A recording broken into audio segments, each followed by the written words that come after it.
She just passed away. The stunned look on David's face as he stared at me standing in the doorway was forever etched in my mind. He seemed unable to grasp the sudden news of our daughter's death. What are you talking about? Stop with the cruel pranks. That's a terrible joke. David mocked me as I stood there soaked from the rain. It's not a lie. How could you let this happen? I'll handle the funeral arrangements, so please stay away from the house for a while. Goodbye. Seeing me trembling from head to toe, David finally seemed to realize the gravity of the situation, leaning back in shock and muttering, "Is this for real?" But his reaction seemed so distant, so detached, it grated on my nerves. I turned on my heel, rage burning inside me. I'll never forgive him. I'll make sure he pays, even if I have to drag him to hell myself. My name is Juliana Bridges. I'm 38 years old and work at an advertising agency. Our family consists of my husband David and our 8-year-old daughter Mia. We aren't rich, but we lead a comfortable life thanks to my well-paying job at the agency. I earn a hefty salary, so I've never had to worry about spending money each month. We've even been able to save up for Maya's college tuition. Considering the cost of living and our home mortgage, we've always had some extra money left over. David was well aware of my high salary, and perhaps his pride was hurt because a year ago, he quit his job and started freelancing in web design. He said he switched to freelancing because his salaried job had hit its pay ceiling, but I was skeptical about how much one could really earn as a freelancer. Of course, I objected when he said he wanted to quit. I thought it would be safer to stay in his job, get his full retirement benefits, and then think about other options. But David was adamant about freelancing, so that's what he did.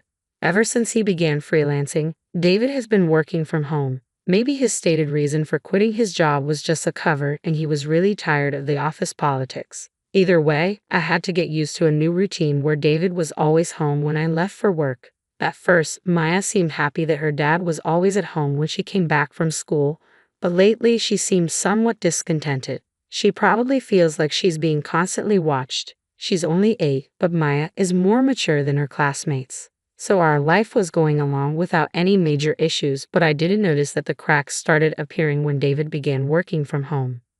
When David started working from home, I asked him if he could help a little with the household chores.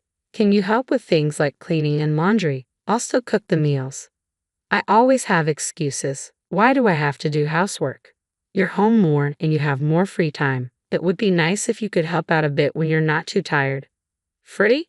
Just because I'm a freelancer doesn't mean I'm not busy. In fact, I've got a lot on my plate. I can't deal with household stuff on top of that. David brushed aside my modest requests. I understand that freelancing can be more unstable and mentally taxing compared to a regular salary job.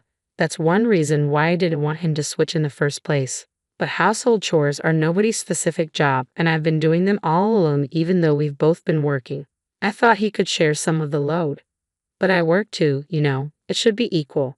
You've managed everything by yourself up until now. Don't start complaining now. David, convinced he was in the right, wouldn't listen to me at all. In the end, I continued to handle all the household chores as usual.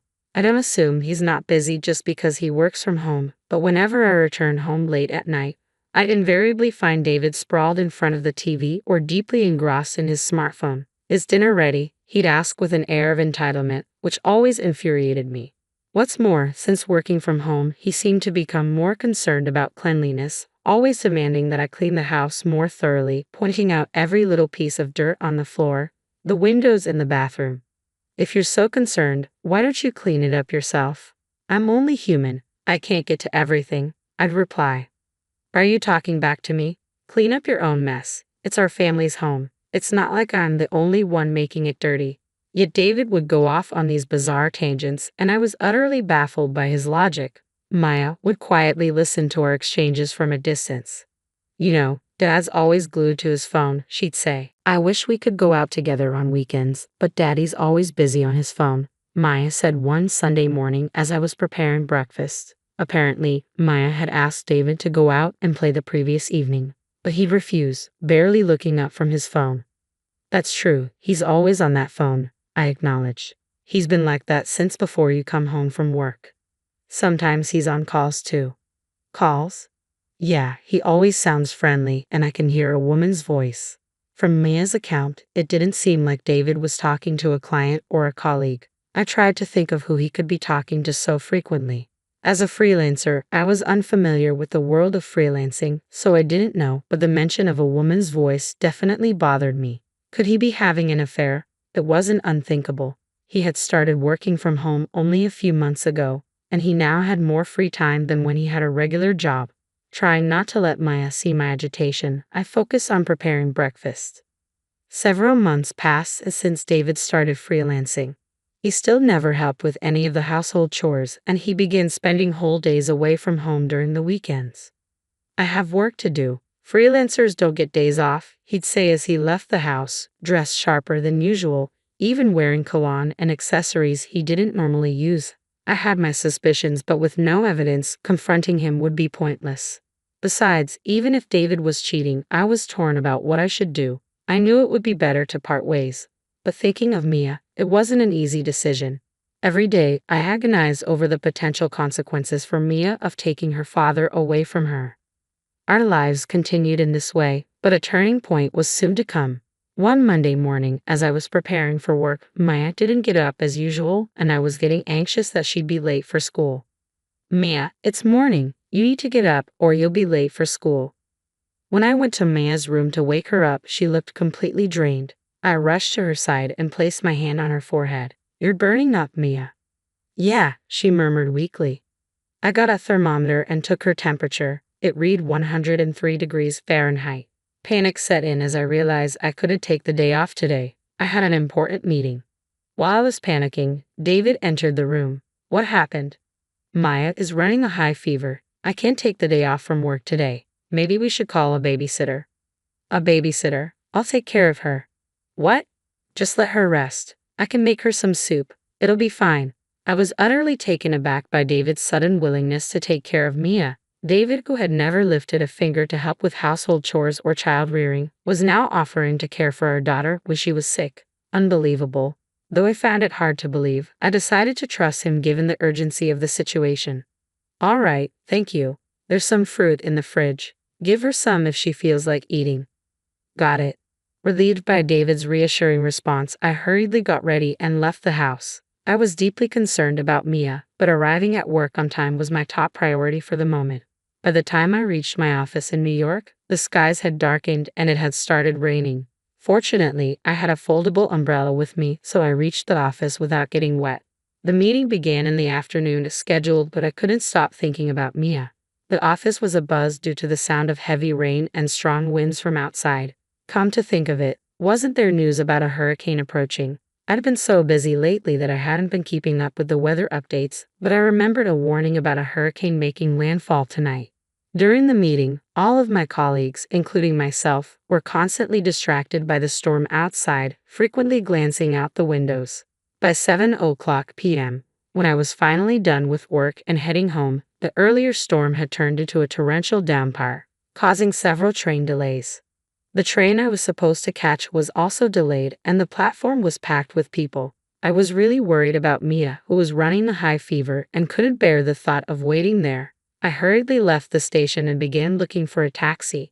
There were many others waiting for taxis too, so it took quite a while, but after about 30 minutes, I finally managed to hail one. After a 30-minute ride, I arrived home but was speechless at the sight that greeted me. To my horror, Maya was lying unconscious in front of her entrance. I quickly scooped her up. "Mia, are you okay? What happened?" Seeing me might have comforted her because after she whispered, "Daddy," she just slumped, looking exhausted. Despite being drenched in rain, her body was burning up. I turned to the taxi I had just gotten out of and knocked on the window. "I'm sorry. I need you again. Please take us to the nearest hospital." Seeing Maya's condition and my desperation, the driver quickly opened the door, understanding the gravity of the situation. I quickly hopped back into the taxi. "I need to get to the nearest hospital, fast."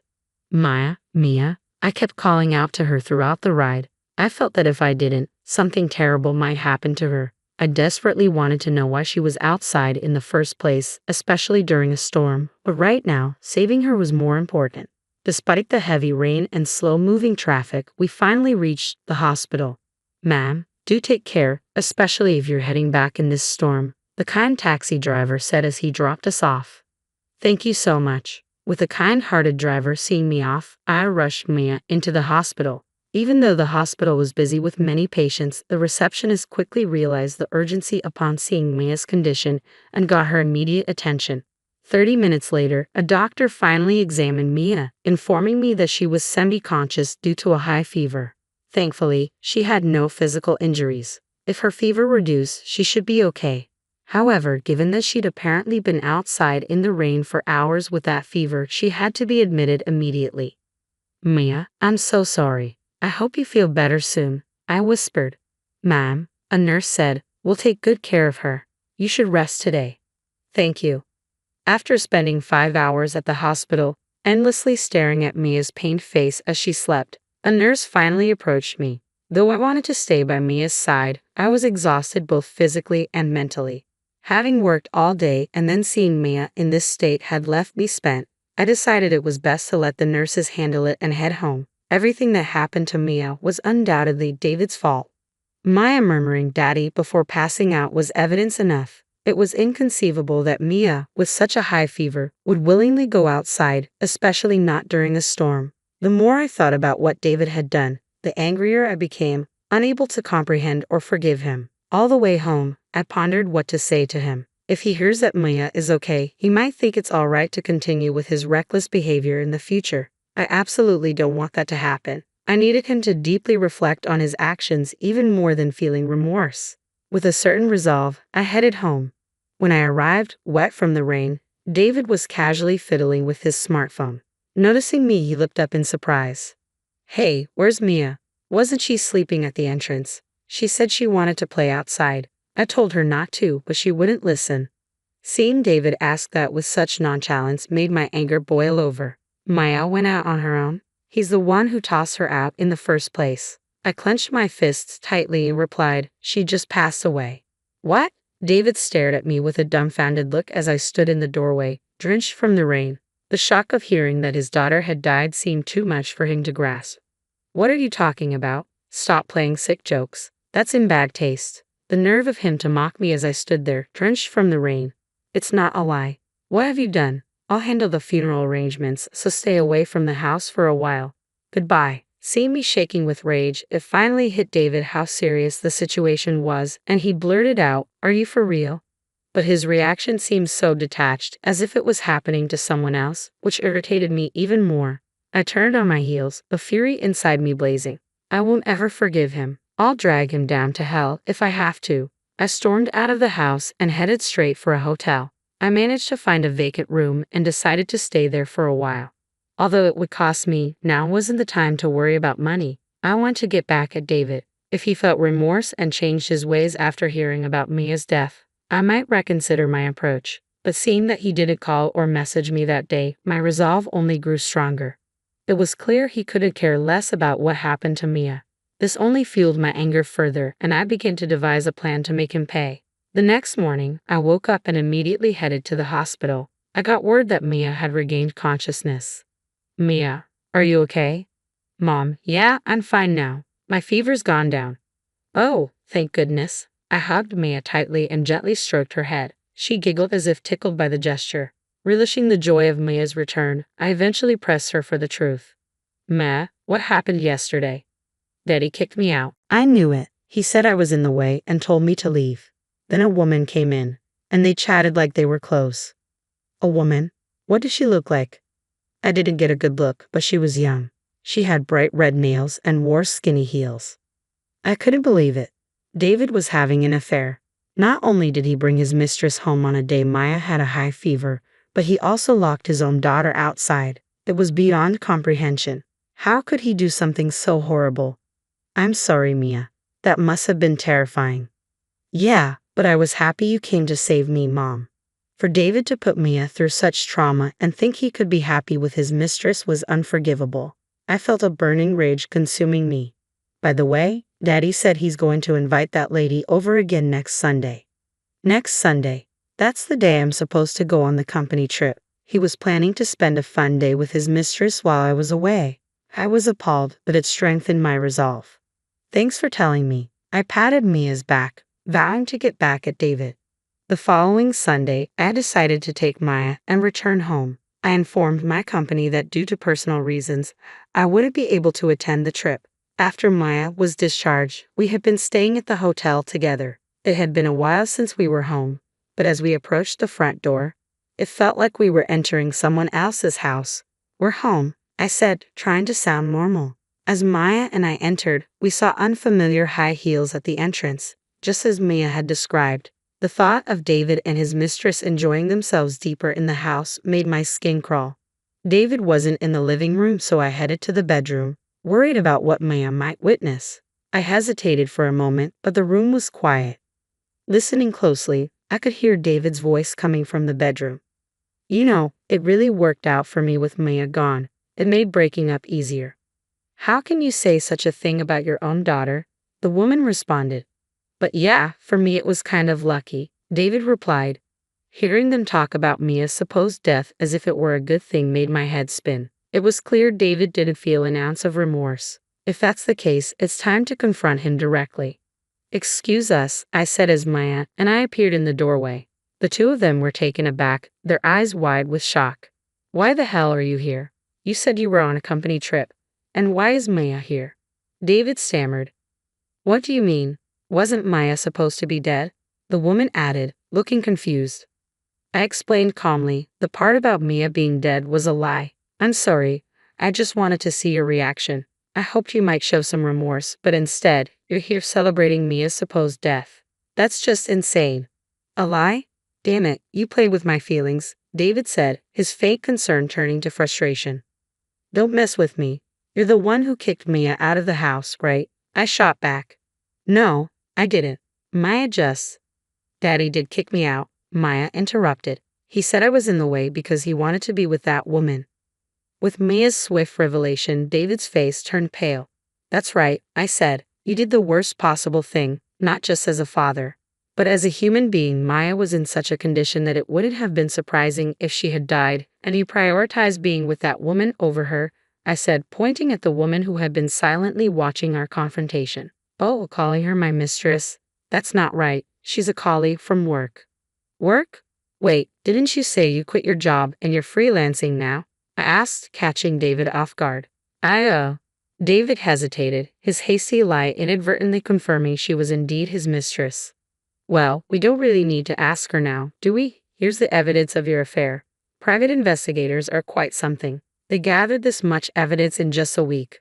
I thrust a large envelope towards David.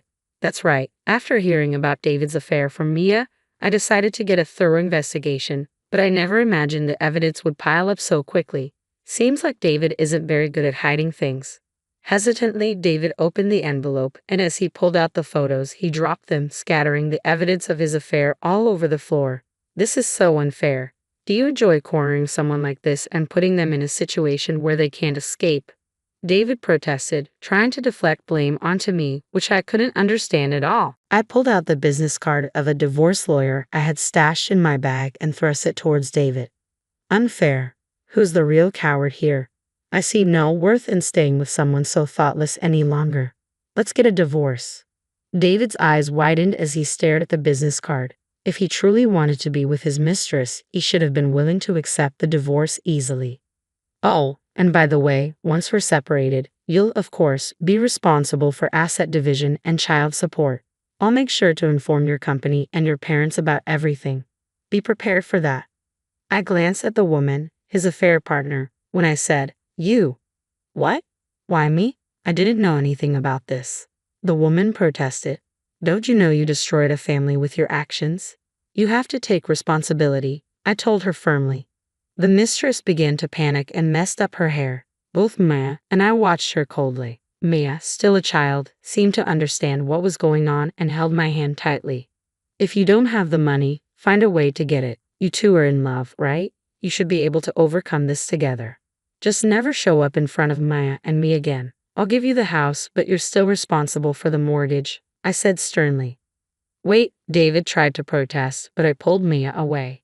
Yes, Maya was going to lose her father, but I had no regrets. I wouldn't put Maya in harm's way ever again. "We'll do our best from now on, okay, Mia?" I asked her. "Yeah." Maya looked surprisingly happy, which put me at ease. I decided to go back to my childhood home with Maya and stay there for a while. My parents were livid with David for cheating and putting Maya through such pain to the point where they felt like giving David a piece of their mind. But I managed to calm them down and avoid further issues. You can stay here as long as you need, my mom said, and my dad nodded in agreement. Thank you both, I said gratefully. Maya was thrilled to see her beloved grandparents. For now, everything seemed all right. As for David, he got a lawyer and managed to settle the child support and asset division in one payment. I couldn't imagine David having millions saved up, so he probably took on some debt. With the remaining mortgage to pay off, David must be stretched pretty thin right now. A coworker from my company who went to high school with David updated me about him. Apparently, he ended up breaking up with his mistress. David had boasted to her about having money, so when the truth came out, they quickly parted ways. David's income was already halved from what he used to make as a salary employee, so it's understandable. Now, in addition to his freelance work, he's scrambling with various part-time jobs. After losing his wife, daughter, and mistress, David will probably live a frugal life paying off his debts. He got what he deserved. I hope he learns from his hardships and regrets his actions. Mommy, today at school, I made Grandparents' Day gifts for Grandma and Grandpa, Maya said excitedly. Really? Let's give it to them later together, okay? I replied, smiling at her. Seeing Maya so lively and happy even without David around made me feel content. From now on, I'm going to move forward at my own pace with Mia by my side. I remember the exact moment my world shattered. It was a Tuesday afternoon, ordinary in every sense, until Ethan, my 10-year-old son, dropped the bombshell. "Mom, I locked the basement door," he said, his voice innocent, unaware of the chaos he had just unleashed. My heart skipped a beat. The basement, Nathan's sanctuary, the place he retreated to every evening, claiming he needed time for his woodworking projects. But today, he wasn't alone. Today, my sister Rachel, the golden child in our family, the one who could do no wrong, was with him. They thought they were clever, sneaking around while I was supposed to be out with Ethan. But fate, it seemed, had other plans. My name is Claire Montgomery. At 32, I thought I had my life figured out. A stable marriage to Nathan, my college sweetheart, a beautiful home in the suburbs, and our son, Ethan. I had always wanted a bigger family, but life and my relationship with Rachel had made me reconsider.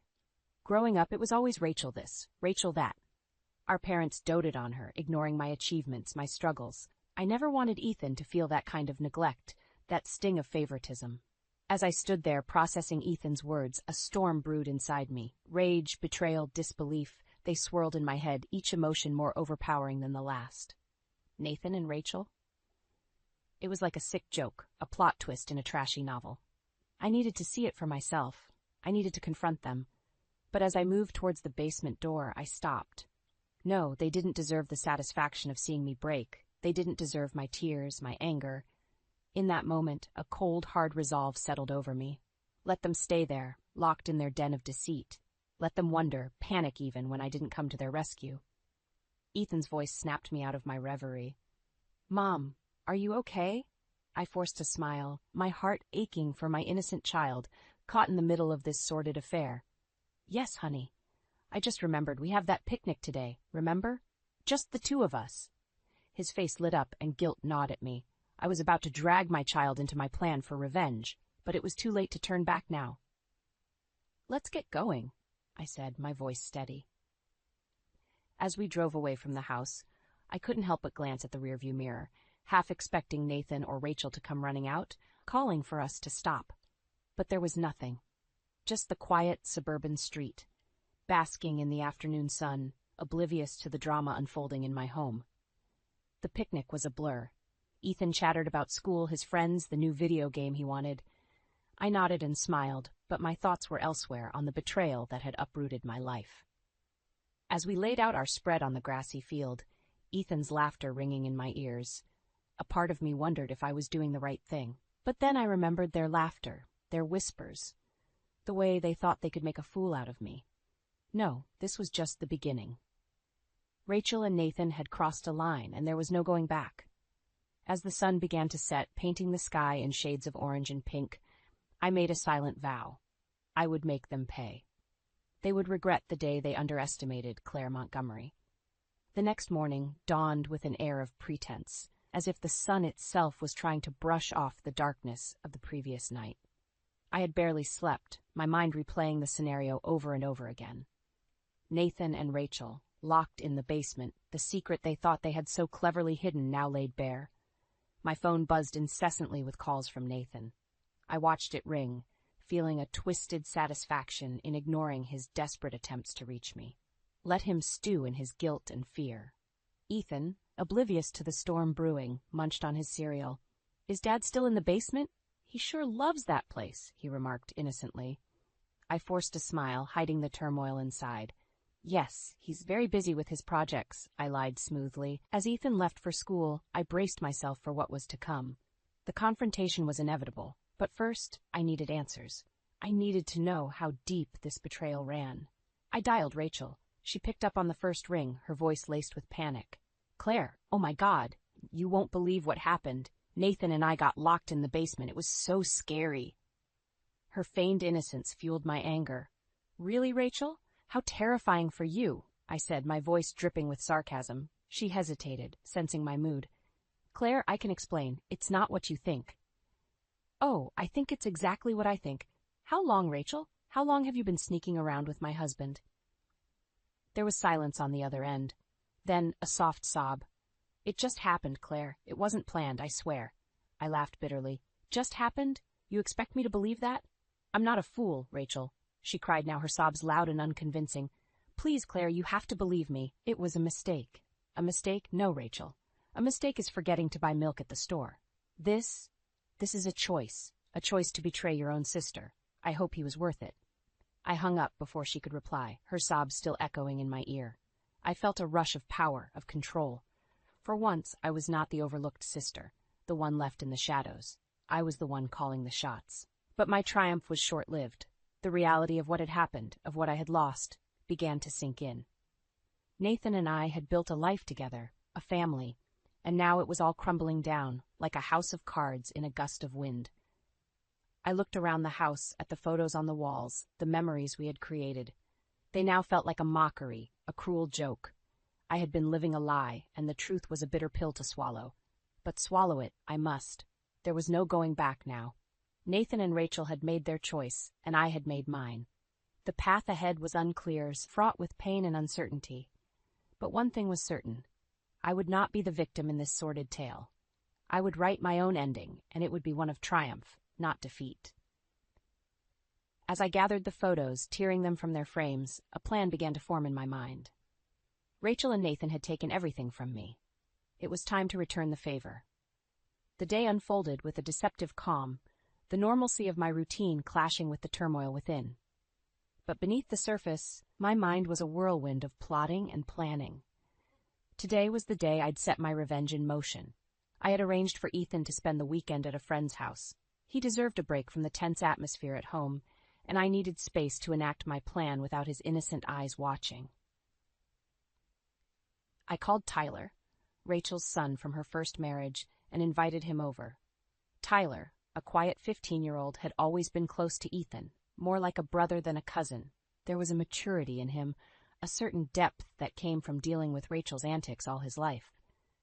"Hey, Aunt Claire," Tyler greeted me, a hint of uncertainty in his voice. "Is everything okay?" I sighed. "Tyler, I need to talk to you. It's about your mom and Nathan." His expression hardened slightly. "I'm not surprised," he said, a note of bitterness creeping into his voice. "Mom's always been like this." I was taken aback by his candidness. "You know?" He nodded. "I've seen her do this before, with my stepdad. She thinks nobody knows, but I've seen enough." His words confirmed my worst fears, and I felt a wave of sympathy for the boy. "I'm planning something, Tyler. A picnic this weekend. I need your help." Tyler's eyes narrowed, understanding dawning. "You want to leave them alone at the house," he surmised. "Yes," I admitted. "I want them to be exposed for everyone to see them for who they really are." "I'm in," Tyler said without hesitation. His loyalty to me over his own mother was both heartwarming and heartbreaking. The weekend arrived, and everything was set. The picnic was a ruse, a way to get everyone out of the house except Nathan and Rachel. I made sure they knew about it, dropping hints about how I'd be out the whole day, the house empty. As we left for the picnic, I saw Rachel's car pull into the driveway. My heart raced with a mix of anxiety and anticipation. This was it, the point of no return. Tyler was unusually quiet during the drive. As we set up our picnic spot, I noticed him staring into the distance, lost in thought. "You okay, Tyler?" I asked gently. He turned to me, his eyes filled with a mixture of anger and sadness. I can't believe she's doing this again. To you, Aunt Claire." I reached out, placing a hand on his shoulder. "I'm sorry you're caught in the middle of this." He shook his head. "I'm not sorry. I'm glad I can help expose her. Maybe then she'll realize." His voice trailed off, but I understood. Tyler, like me, was seeking closure, a way to deal with the betrayal that had upended our lives. As the day wore on, I found myself checking my phone constantly, waiting for the call or message that would signal the unraveling of Nathan and Rachel's deceit. But nothing came. As the sun began to set, casting long shadows on the ground, Tyler spoke up. "Do you think it worked?" I nodded, a grim sense of satisfaction settling in. "Oh, it worked. Tomorrow, their little secret won't be so secret anymore." And with that, we packed up, leaving the serenity of the picnic spot behind. I was ready to face the consequences of my actions, ready to watch as the lives of those who had wronged me came crashing down. The following morning, I woke up to a sense of eerie calmness, the kind that often precedes a storm. Today was the day everything would come to light. Today, Nathan and Rachel's deceit would be exposed for all to see. I drove back home, my heart pounding with a mix of anticipation and dread. As I approached the house, I saw Rachel's car still parked in the driveway. A sly smile crept across my face. They had taken the bait. I entered the house, the silence greeting me like an old friend. No sign of Nathan or Rachel upstairs. I made my way to the basement door, my steps deliberate. The moment of truth was upon us. As I opened the door, the scene that unfolded before me was more satisfying than I had dared to hope. There they were, Rachel and Nathan, disheveled and frantic, realizing their secret rendezvous had turned into a humiliating trap. "Claire!" Rachel exclaimed, her voice a mix of surprise and fear. "Oh my God, we were locked in here. It was an accident!" Nathan stood there, silent, his eyes avoiding mine. The guilt was written all over his face, confirming what I already knew. "An accident? Really, Rachel? You expect me to believe that?" I sneered, my voice dripping with contempt. Nathan finally spoke, his voice weak. "Claire, I'm so sorry. It's not what you think." I laughed, a harsh, mocking sound. "Not what I think. I think it's exactly what it looks like. My husband and my sister betraying me in my own home." Rachel stepped forward, tears streaming down her face. "Claire, please, you have to understand. It was a mistake, a moment of weakness." "A moment of weakness?" I echoed, my anger boiling over. "No, Rachel, this was a choice to betray your own family." Nathan reached out, attempting to touch my arm. I recoiled as if his touch burned. "Don't you dare," I hissed. "You've lost the right to touch me, to even speak to me." I could see the shame in his eyes, the realization of what he had lost dawning on him. But it was too late. The damage was done. "Get out," I said, my voice cold and steady. "Get out of my house, out of my life. I never want to see either of you again." Rachel sobbed, her cries echoing in the empty basement. "Claire, please, I'm your sister." "You were my sister," I corrected her, my voice void of any warmth. "Not anymore." With that, I turned and left them there, their pleas and apologies fading into the background. I had done it. I had exposed their betrayal, and in doing so I had reclaimed my power, my dignity. But as I closed the door behind me, a wave of sadness washed over me. My marriage, my family, the life I had built, it was all in ruins. And yet there was a strange sense of freedom in that destruction. A chance to start anew, to build a life that was truly mine. As I sat in my living room, the silence no longer felt oppressive. It felt like a blank canvas, waiting for me to paint my new beginning. The aftermath of the confrontation left a bitter taste in my mouth. As much as I yearned for justice and retribution, nothing prepared me for the hollow victory that followed. My home, once a haven of love and warmth, now felt like a barren wasteland tainted with betrayal. I was in the midst of packing Nathan's belongings when my phone rang. The caller ID flashed a number I didn't recognize. Hesitantly, I answered, "Hello? Mrs. Montgomery? This is Officer Daniels from the local police department. We've received a complaint about a domestic disturbance at your address. Is everything all right?" My heart skipped a beat. So it had come to this. Nathan or Rachel must have reached out to the authorities. I composed myself. Yes, everything is fine now. There was a misunderstanding, but it's been resolved. Are you sure, ma'am? We can have officers come by to ensure your safety. No, that won't be necessary. Thank you, officer. I hung up, my mind racing. This was far from over. The scandal of our family drama was now a matter of public record.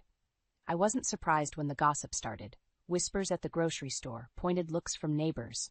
The once friendly community had its claws out, ready to pounce on the latest piece of juicy news. But I refused to be cowed. I walked with my head held high, refusing to give in to the shame that others expected me to feel. I was the victim, but I refused to play that role in their sordid drama. The real blow came a few days later. Tyler came to visit, his face etched with worry. Aunt Claire, I heard my mom and Nathan are spreading rumors about you, saying you locked them in the basement out of jealousy. Anger flared within me. Jealousy? They have the audacity to twist the story? Tyler nodded, his eyes filled with anger. They're playing the victims, saying you've gone crazy with jealousy and paranoia. I laughed, a sound devoid of humor. Let them talk. I know the truth, and so do you. Their lies will catch up to them. But as days turned into weeks, the weight of the scandal began to take its toll. Friends distanced themselves, and even some family members questioned my actions. The isolation was suffocating, a constant reminder of the price of my revenge. In a desperate bid for some semblance of normalcy, I reached out to a divorce attorney. It was time to sever all legal ties with Nathan and reclaim my life.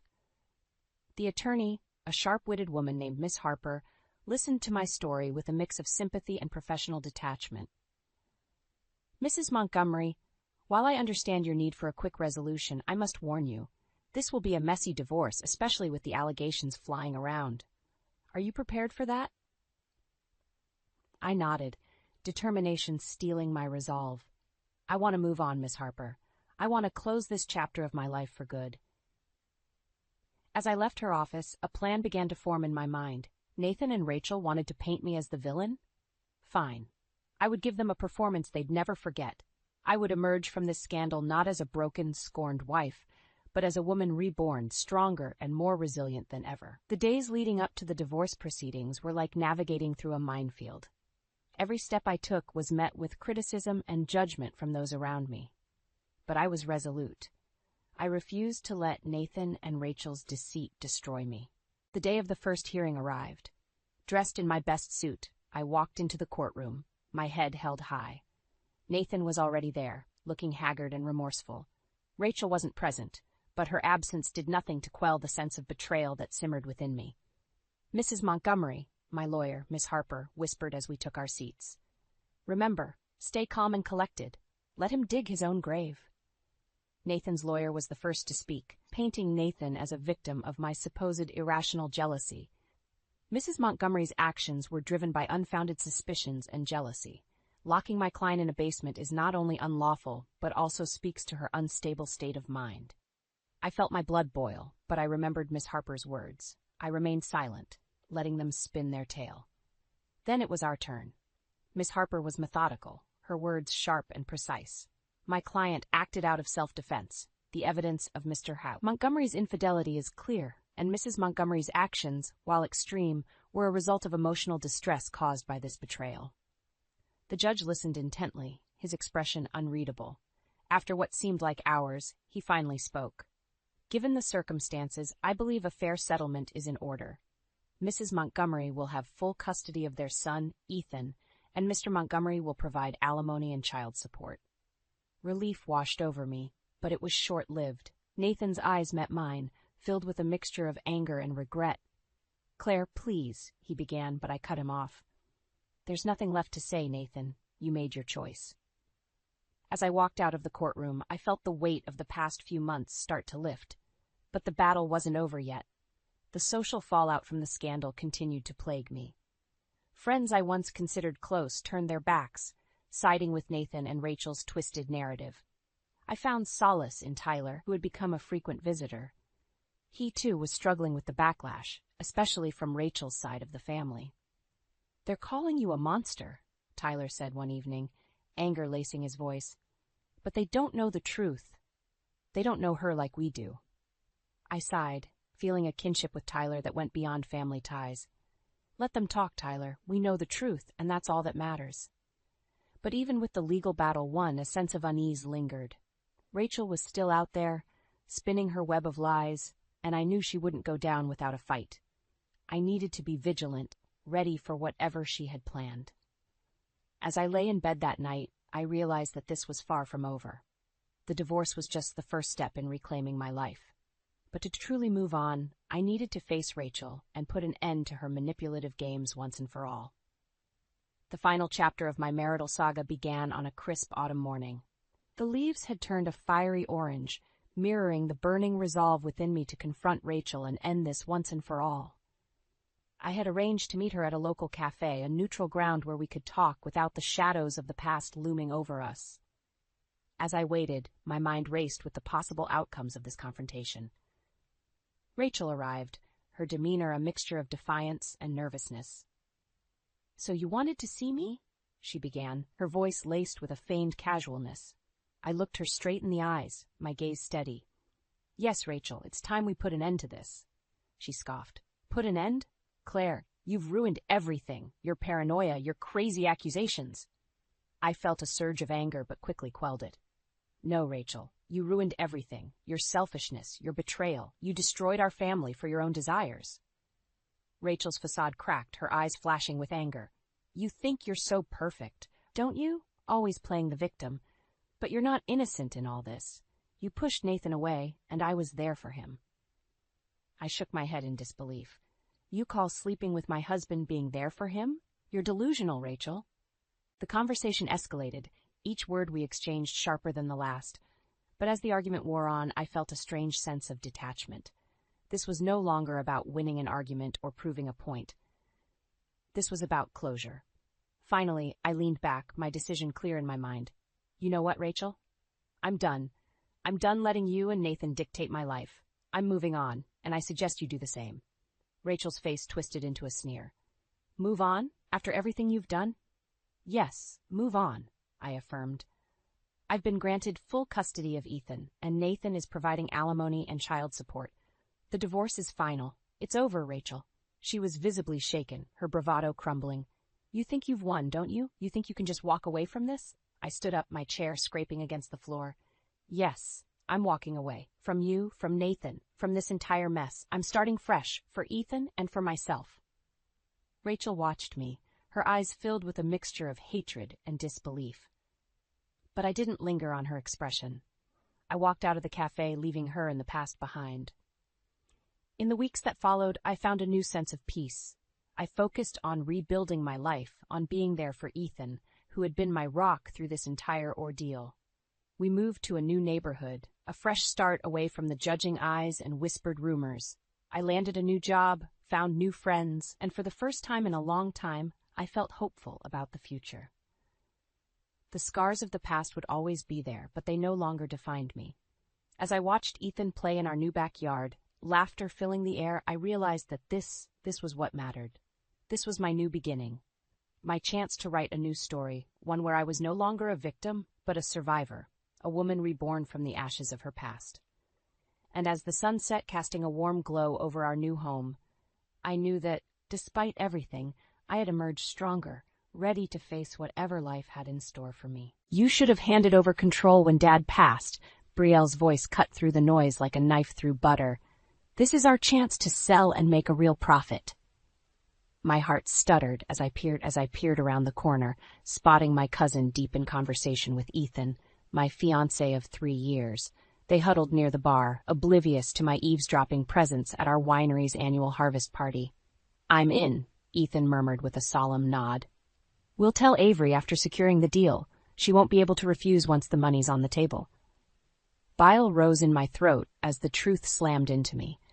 My own family, my supposed loved ones, plotting to steal away my father's life's work, everything I'd sacrificed to preserve. Trembling, I stormed away, desperate for space to process the gut-wrenching betrayal. Tears blurred my vision as I fled through the vineyard's rows, the muffled sounds of celebration fading behind me. How could they? After all the blood, sweat, and tears I'd poured into this place, into keeping Dad's dream alive. And Ethan? The man I'd planned to marry, willing to strip me of my legacy for profit.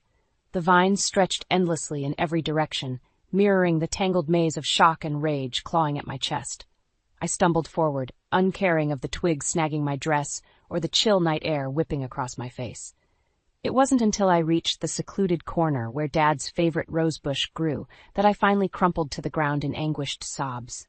The petals glistened with dew, oblivious to my shattering world. After several ragged breaths, determination replaced despair. I wouldn't go down without a fight. Not while a single drop of my father's spirit flowed through these vines. If Ethan and Brielle wanted a war for the winery's soul, they'd soon discover I possessed more metal than they could ever fathom. Fueled by righteous fury, I rose and marched with renewed purpose back toward the celebration. Ethan and Brielle would never see the tempest brewing behind my controlled smile as I rejoined the crowd. Let them bask in their misguided confidence. It would make their downfall all the more catastrophic. I was the master of this vineyard, and by night's end, I'd have the perfect scheme to protect Dad's legacy at all costs.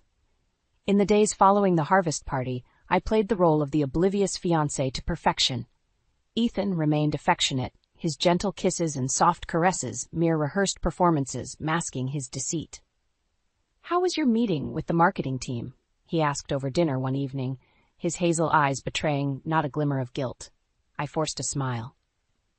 "Productive. We've got some exciting new campaigns in the works." Ethan nodded, shoveling a forkful of pasta into his mouth. "That's great, babe. I know how hard you've been working to take the winery to new heights."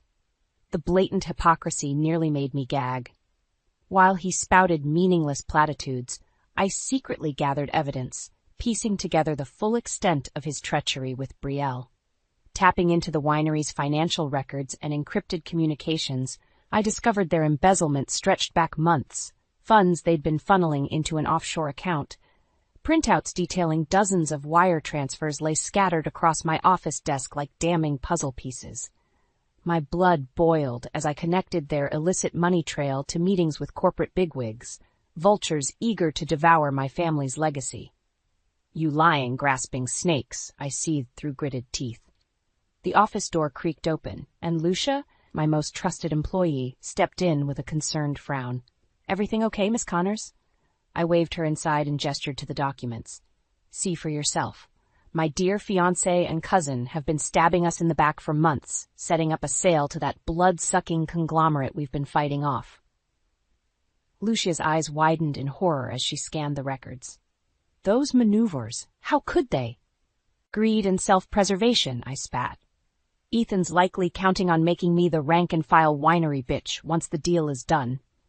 I slammed my fist on the desk, delighting in Lucia's startled flinch. "But they're gravely mistaken if they think I'll roll over without bringing the entire facade crumbling down on their heads." Lucia swallowed hard, her voice wavering. "What are you going to do?" A wicked grin stretched across my face as the seeds of vengeance took root. "I'm going to remind them why you don't dispense with honor among thieves." The next morning, I strode into Marcia Blackwood's prestigious law office, evidence folder in hand. If anyone could help dismantle Ethan and Brielle's underhanded scheme, it was Marcia, a brilliant legal shark with a reputation for devouring corporate sleazeballs. "Miss Connors," her assistant ushered me inside. "Miss Blackwood is expecting you." I found the renowned attorney studying a stack of documents behind her imposing mahogany desk. Razor-sharp eyes scrutinized me over the rim of her glasses as I approached. "You certainly have a flair for dramatic entrances," Marcia said dryly. "I hope, for your sake, you've brought me something substantial." Wordlessly, I handed over the folder and waited as she flipped through the incriminating paperwork. Bank statements, encrypted emails, everything I'd compiled on the betrayal. Marcia's practiced mask of stoicism slipped, her eyebrows arching in disbelief. "This is unbelievable. Your own family conspiring against you in broad daylight." I stifled the urge to snap. Try having that realization slap you across the face. Instead, I simply nodded. "Can you help me take them down?" My voice remained steady, devoid of the raging storm churning beneath my composed exterior.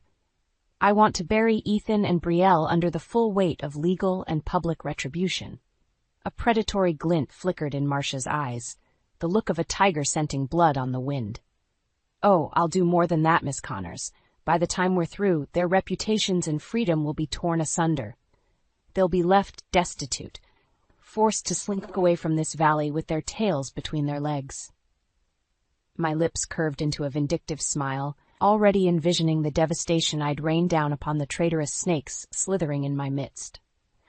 Over the ensuing days, Marcia and I constructed an impenetrable counteroffensive, rallying allies in preparation to obliterate Ethan and Brielle's scheme. Anthony, my winery's head vintner, eagerly supplied information to undermine their corporate dealings. Jackson, our top sales rep, helped divert funds and reroute profitable distribution contracts. Kara in marketing launched a campaign showcasing our heritage and community ties, the very soul they aimed to ravage for profit. With each Ailey recruited and asset secured, the day of reckoning crept inexorably closer. Ethan and Brielle carried on clueless, their arrogance blinding them to the crumbling ground beneath their feet. I could hardly wait to cement the trapdoor's collapse and revel in their pathetic, well-deserved downfall. The first strike hit with precise, surgical brutality. This just in. Financial records have surfaced exposing embezzlement and corporate fraud at Connor Family Vineyards, the local news anchor announced in a grave tone. Sources indicate Chief Marketing Officer Ethan Baxter and Deputy Manager Brielle Evans have been funneling company assets into overseas accounts for personal gain. I watched with wicked satisfaction as the damning report flashed on the TV, my finger hovering over the pause button. Frozen on screen, Ethan and Brielle's faces contorted in horror. A perfect captured memory. In the ensuing days, a merciless barrage of legal filings and media leaks descended upon the conspirators. Marcia worked tirelessly, slapping them with criminal charges while ensuring every salacious allegation dominated headlines. Ethan confronted me in a heated parking lot showdown, his usually polished veneer cracked and disheveled. "Why are you doing this?" he demanded through clenched teeth, eyes wild and desperate. "We were going to set you up with a nice payoff, more than enough to retire comfortably." I laughed in his face, loud and mocking. "And let you thieves bleed my father's legacy dry? Spend his life's work on foosball tables and degenerate thrill-seeking?" The venom in my tone seemed to shrink him before my very eyes. "You deluded yourself into thinking I'd just hand over the keys and walk away once the money hit my account, that I'd forsake my responsibilities, my duties as Connor heir." Poking his chest with each enunciated word, I leaned until our faces were mere inches apart. "You miscalculated. Badly." Ethan recoiled, his expression incredulous. "So that's it? You'd rather watch everything burn than compromise?" Meeting his gaze with frigid certainty, I replied, "Some legacies are worth martyring over." With that, I spun on my heel and strutted away, leaving him to stew in his shattered delusions. The next phase hit hard and fast, a series of surgical strikes systematically sabotaging Ethan and Brielle's corporate dealings. One by one, their underhanded business negotiations unraveled in spectacular fashion. Within days, the vineyard conglomerate abruptly pulled their buyout offer after our PR blitzkrieg portrayed us as a historic community anchor, the embodiment of Napa's proud heritage they'd never uproot without a customer backlash. All its posturing about market share and consolidation swiftly crumbled in the face of such toxic optics. Other potential investors fled like scattering roaches in the light, terrified of being labeled corporate pillagers. With their options dwindling, Ethan and Brielle found themselves outmaneuvered at every turn, each frantic move, born of arrogance and desperation, easily anticipated and deflected. Soon they'd have nowhere left to squirm except directly into the pit of consequences I'd meticulously excavated. I could already envision them dangling on the precipice, one fateful shove from total disgrace and ruin. With Ethan and Brielle's scheme to sell the winery lying in ruins, it was time to set the final stage for my grand defiance. I'd lured the snakes into a corner, now to spring the trap and crush them beneath my heel once and for all. The annual Winemakers Charity Gala presented the perfect opportunity. A high-profile event with investors, media, and industry bigwigs from across the valley in attendance. Precisely the backdrop I needed to thoroughly humiliate the treacherous fools threatening my legacy. "You wanted to speak with me?" Ethan sidled up beside me, his expression a pathetic mask of defeat and confusion. Behind him, Brielle hovered nearby, shoulders slumped in dejected resignation. I regarded them both with callous appraisal. Yes, there's an important matter we need to discuss at the gala tonight. A major announcement regarding the winery's future. Ethan's brow furrowed as he processed my words. You mean? Exactly. I allowed a calculated pause, lips curving into a razor-thin smile. I think it's time I abdicated control and allowed the next generation to steer Connor Vineyards forward, with all our supporters present to bear witness. His features slackened in apparent relief, and I had to stifle a derisive snort. If only he knew the profound depths of his delusion.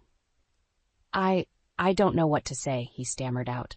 Thank you for finally seeing reason, Avery. I promise Brielle and I will make you proud with the new direction. Save your platitudes. I cut him off with a dismissive wave. Just be prepared to embrace your role on the stage tonight. It'll be a performance neither of you will ever forget. As the gala commenced a few hours later, tension simmered just beneath the celebratory surface. Ethan and Brielle worked the crowds with artificial cheer, confidence buoyed by hubris and ignorance. They fully expected this evening to mark their ascension as winery overloads, a private victory party attended by the entire valley's elite. Little did the self-deluded fools realize the event heralded loss-doomed downfall, orchestrated by the very woman they sought to disenfranchise. Their humiliation would be gloriously public, a final legacy-staining trauma to complement the mountain of legal consequences still to come. Enjoying the evening? I sidled up to them with 2 fresh glasses of crisp Chardonnay, every inch the gracious hostess. Brielle accepted her drink, green eyes glinting with avarice. It's just the start of many more to come under our management. About that. I raised my glass in preparation for a toast. I believe I promised a special announcement tonight? Ethan's face broke into an eager grin, gobbling up the bait with reckless desperation. You finally saw the light. We're ready to lead the winery into a new prosperous era. Seizing the moment, I strode up onto the stage and seized the microphone, my voice amplifying across the hushed ballroom with authority. Esteemed guests, as many of you know, this gala celebrates not just the year's harvest, but the bonds of community, heritage, and family. I paused, letting the pregnant silence saturate the air like a heavy fog. Therefore, it is with great dismay I must reveal there are snakes in our midst. Pitching my voice to drip with disdain, I turned a piercing glare upon Ethan and Brielle's ashen faces. Snake who've been siphoning profits into offshore accounts and orchestrating an illegal sale to corporate raiders, all in a selfish ploy to steal what isn't theirs. The room erupted in shocked gasps and furious murmurs. Ethan gaped at me in abject horror, his knees visibly trembling. Score 1 for catching the rats by surprise. But take heart, my friends, I continued, allowing a vindicated smile. For I've spent months unraveling this scheme and constructed a righteous counterattack to preserve the heart and soul of Connor Vineyards. And as we speak, law enforcement is en route to apprehend the conspirators and abate this betrayal once and for all. That caused another thunderous roar to swell, this one of cheers and applause from the assembled guests. Ethan and Brielle could only stand frozen, their traitorous aspirations rejected in the most grandiose, humiliating forum imaginable. This was more than just the death of their scheme, it was the public immolation of their dreams, their reputations irrevocably stained for all to witness. Smile widening to bask in their torment, I locked eyes with Ethan, allowing my voice to rise above the raucous din in one final damning declaration. And so ends the inglorious paths of those foolish enough to betray Connor family vineyards. The silence that followed my declaration was electric, charged with 1,000 unvoiced gasps and accusations. Every eye in the gala burned into Ethan and Brielle, the snakes exposed in their traitorous coils. Clutching the microphone, I drank in the moment, savoring their abject humiliation as event security closed in to apprehend them. There would be no escape, no last-minute reprieve to salvage their crumbling reputations. You lying bitch! Brielle exploded first, always the blazing tempest to Ethan's simmering tumult. Flecks of spittle flew from her snarling lips as she wheeled on me in impotent rage. How dare you? After everything our family sacrificed to build this place up from nothing. A cruel laugh burst from my chest, mocking and utterly devoid of mercy. Sacrificed? I echoed back at her venomous glare. By stealing and scheming behind my back to rob me of my rightful inheritance? If that's the extent of your sacrifices, then allow me to return the favor." Sweeping an arm out, I gestured to the assembled crowd staring in scandalized fascination. "Esteemed guests, I give you Brielle Evans and Ethan Baxter, a contemptible pair of vipers who not only embezzled funds and orchestrated an illegal sale, but deluded themselves into thinking I'd simply hand over my legacy to their greedy clutches once the money hit my accounts." A fresh torrent of gasps and whispers rippled through the room, judgment and damnation raining down on the exposed snakes. No corner of this prestigious venue would offer them refuge, only the unforgiving glare of a community outraged by their insidious betrayal. "Well, here's your wake-up call."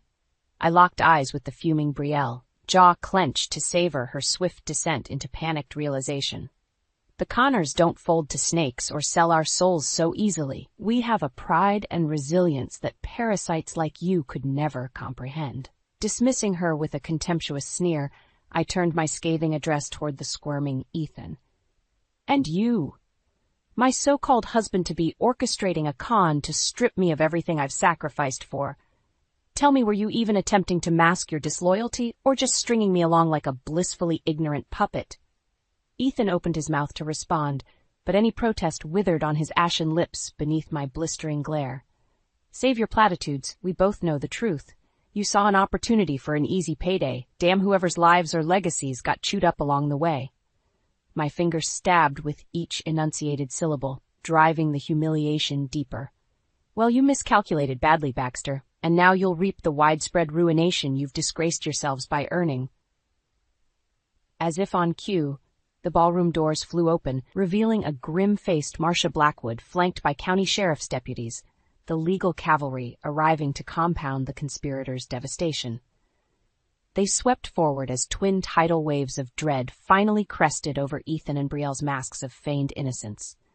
Excuses and justifications died on their lips, choked off by the stark ramifications crashing down upon their elaborately orchestrated scheme. Ethan turned to me, momentarily unmasked in his desperation. "Avery, please." But I cut him off with a contemptuous slash of my hand. "I don't know who you are anymore, Ethan. Only that you're just another snake unworthy of my name or legacy." His shoulders slumped just before the deputies seized his arms, the dual blows of exposure and consequence robbing him of any final defiance.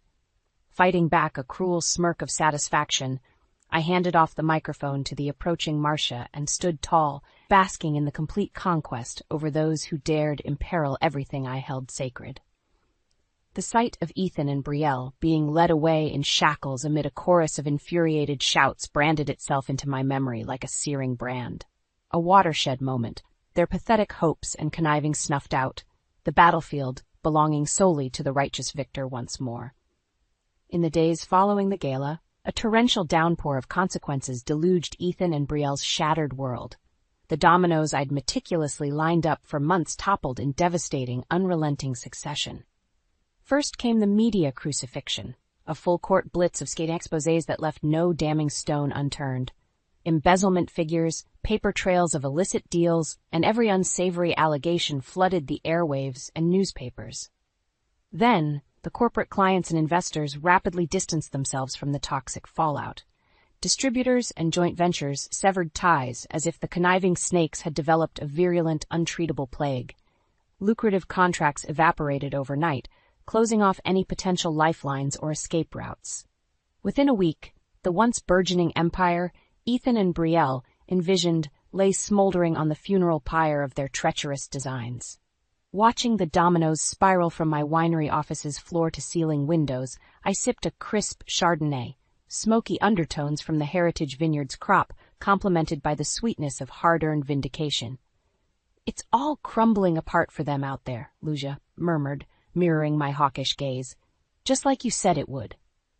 "Of course." I swirled the glass, observing the pale liquid's lazy eddies. "Snakes like Ethan and Brielle slither on instinct and impulse. They can't help reverting to their vile natures. Snakes need to be defanged and rendered harmless before they can contaminate the surrounding environment." Lucia's brow furrowed as she processed my detached analysis.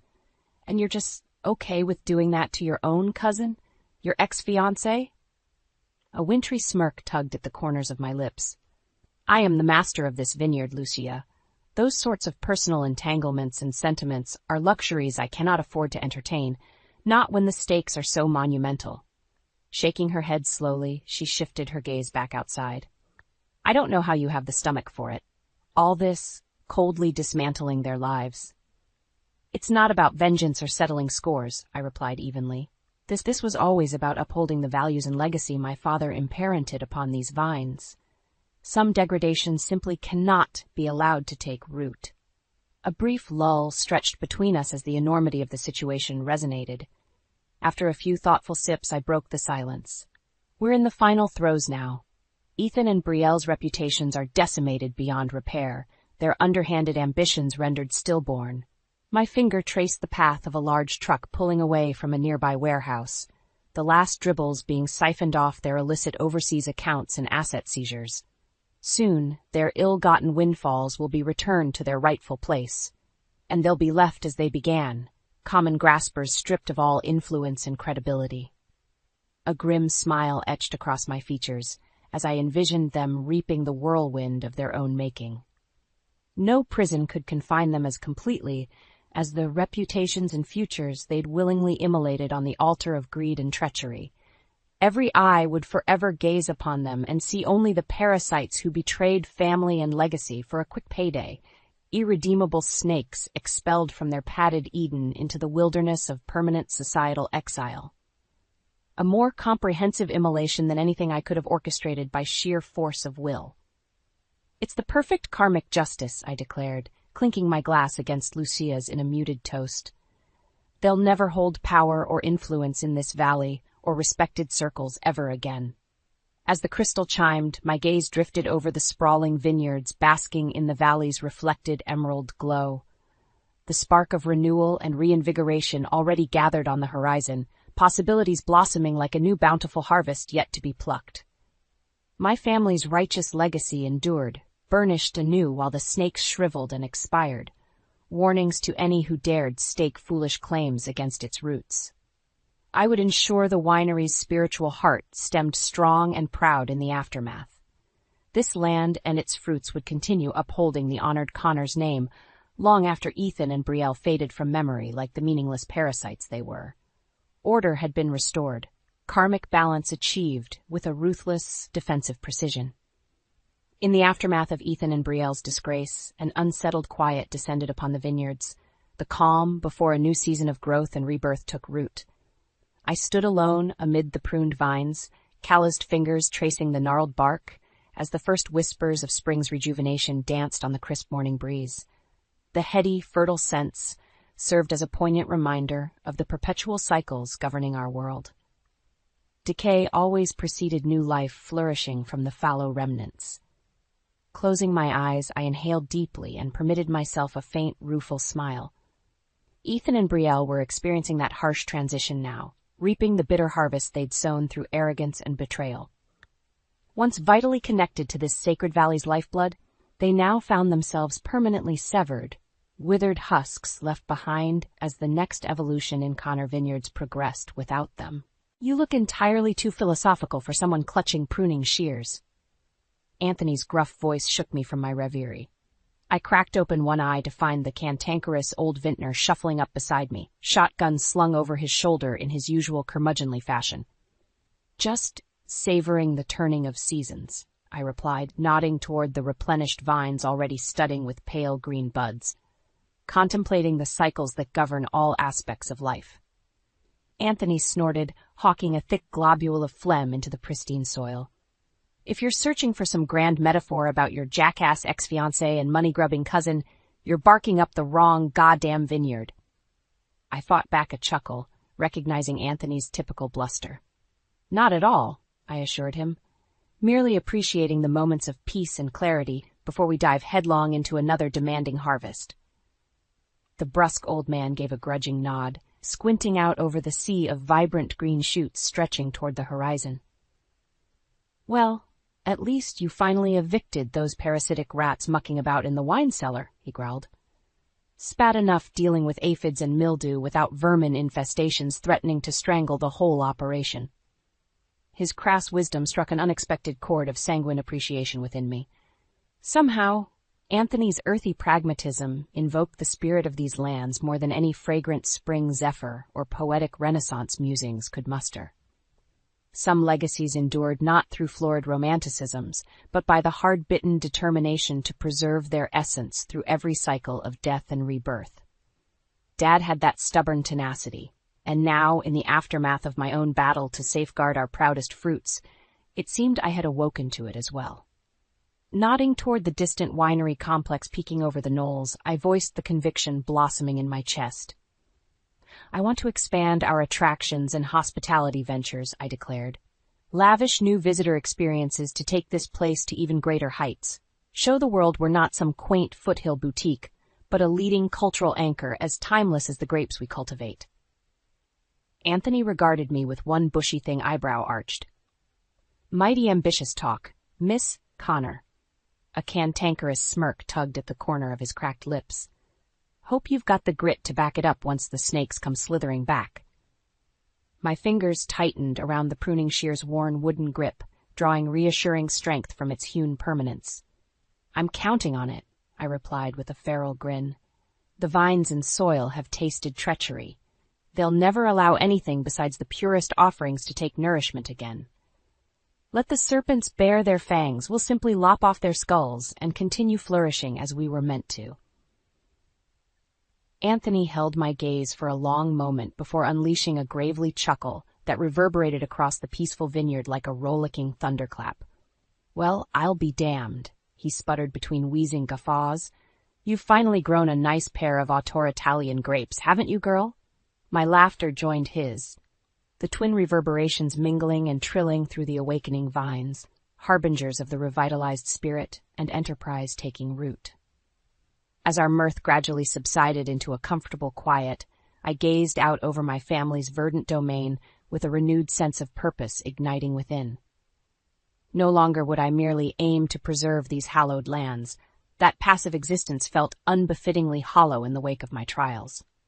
From the ashes of duplicity and desecration, a new, more ambitious path beckoned to be forged. One that would elevate Connor Vineyards to unprecedented glories and esteem its founder could scarcely have envisioned. But I sensed Dad's spirit smiling down upon the endeavor, regardless, for he would surely recognize the resilience and singular drive propelling his heir's ascent from turmoil to triumph. The snakes had been vanquished. Now it was time for the phoenix to stretch its wings and soar toward new promised harvests. You can't be serious, Derek. The words tumbled out before I could even process the document he'd just slapped down in front of me. Divorce papers. We were just hours away from leaving for our dream honeymoon in Bali, and my fiancé of 2 years wanted to call the whole wedding off. I glared up at him, rage boiling inside me. Explain yourself. Now. Derek swallowed, avoiding my searing gaze. It's my parents. They insist on coming with us on the trip, or else they'll make you divorce me? Is that what our relationship means to you? No, Marissa, that's not. Save it. I held up a hand. Blood roared in my ears. After all my efforts navigating his manipulative family, he still bent to their every command. I refuse to spend my honeymoon catering to your overbearing mother's ego. Please try to understand, Derek pleaded. It's just how my family is. Traditional. They feel like they should be included in all major events. I crossed my arms.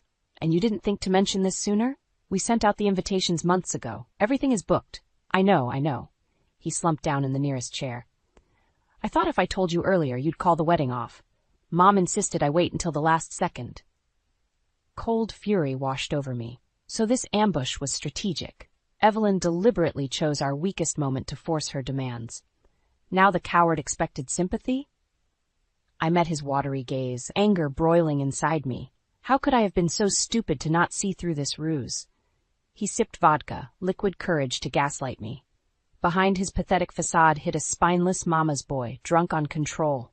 My voice dropped to a venomous whisper. Get out. I'm calling this thing off myself. Panic flashed across Derek's face. Marissa, please, we can work through this.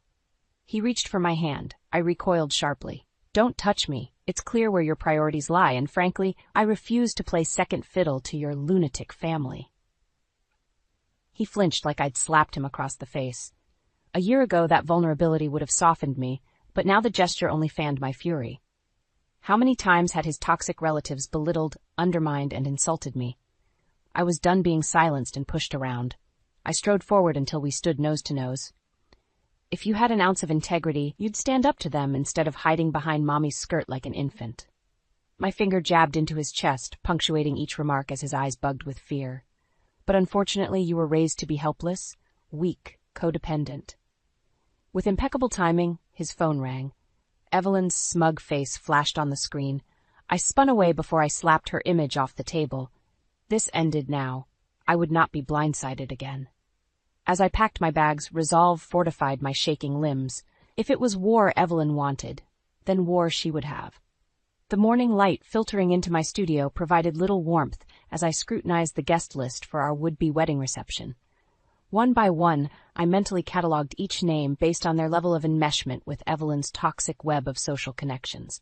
I reflected bitterly how I once viewed this list as the bonding of my chosen family with Derek's. How naive I'd been. A knock interrupted my brooding. My assistant Josie entered, her arms full of fabric samples for an upcoming client consultation. One look at my expression and her cheerful smile faded. "What's wrong?" She dropped the swatches on my desk with a soft whump. "Did that witch make trouble again?" I let out a harsh laugh. That's putting it mildly. Over the next half hour, I recounted the ambush and ensuing fallout. Josie's shock shifted to outrage the more details I shared. "That absolute harpy!" Josie exploded, crashing her fist on my desk. Model houses and fabric samples jumped. She planned this sabotage from the start, waited until you couldn't back out without losing thousands. I dropped my head in my hands with a groan. I walked straight into their trap. I should have trusted my instincts when his family resisted every wedding plan. Josie clasped my shoulder, her expression solemn. "This wasn't your fault. Derek misled you, probably under orders from that Gorgon he calls mother." Anger reignited in my gut. Josie was right. Evelyn orchestrated this pretense of support while plotting my removal once I fully committed. I thought of her smug expression when I asked for input on centerpieces, cake designs, vows. My head jerked upward. "The speech." Josie frowned. "What speech?" I gripped her wrist, mind racing. "My bridesmaid speech, where I planned to publicly thank Evelyn for welcoming me into their family." I groaned, envisioning her barely concealed delight. She knew I'd be humiliated when Derek left me at the altar. Josie's eyes narrowed to slits. "That heartless witch!" I strode toward my mock-ups and fabric samples. A plan was formulating. Evelyn's machinations had provided the perfect ammunition. Now I would deploy it against her.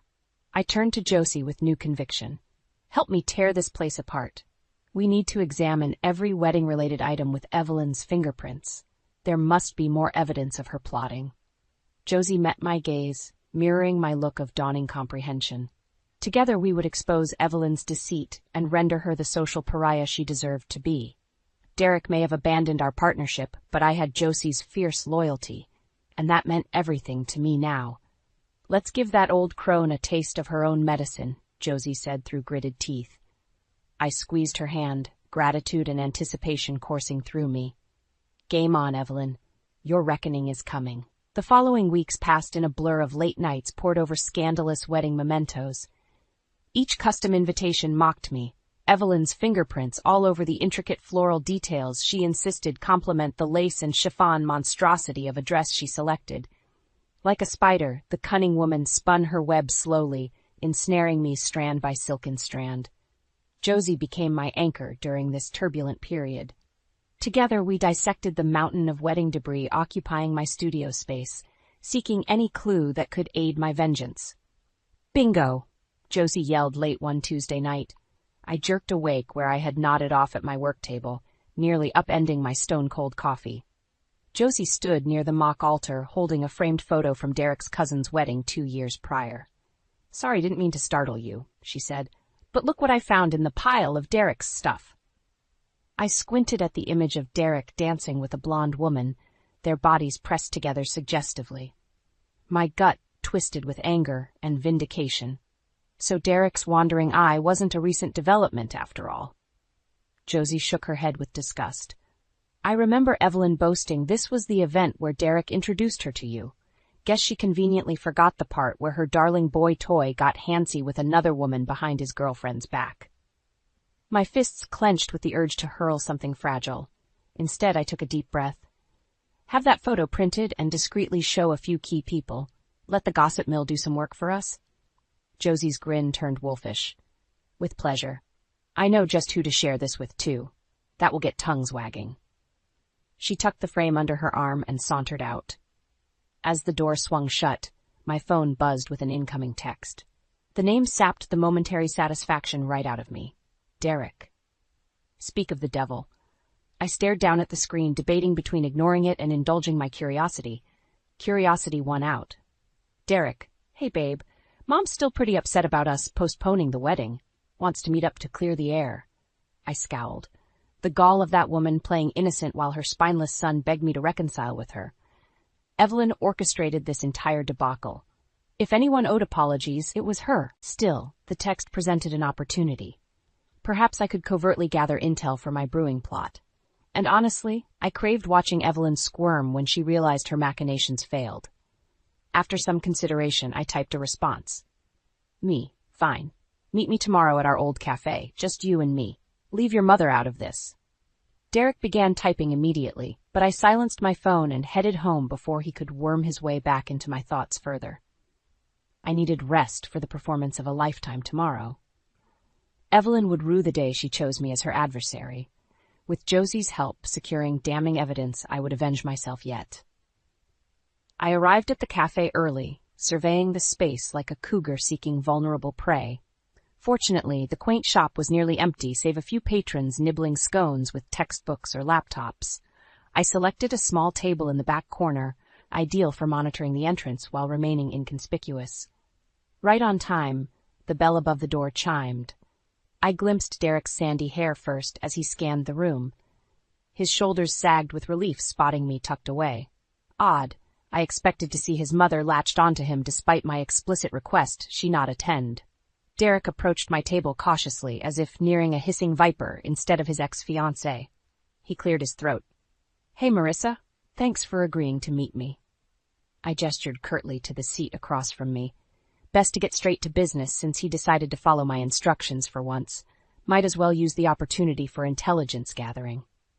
As Derek settled into his chair, I crossed my arms against my chest as a makeshift shield.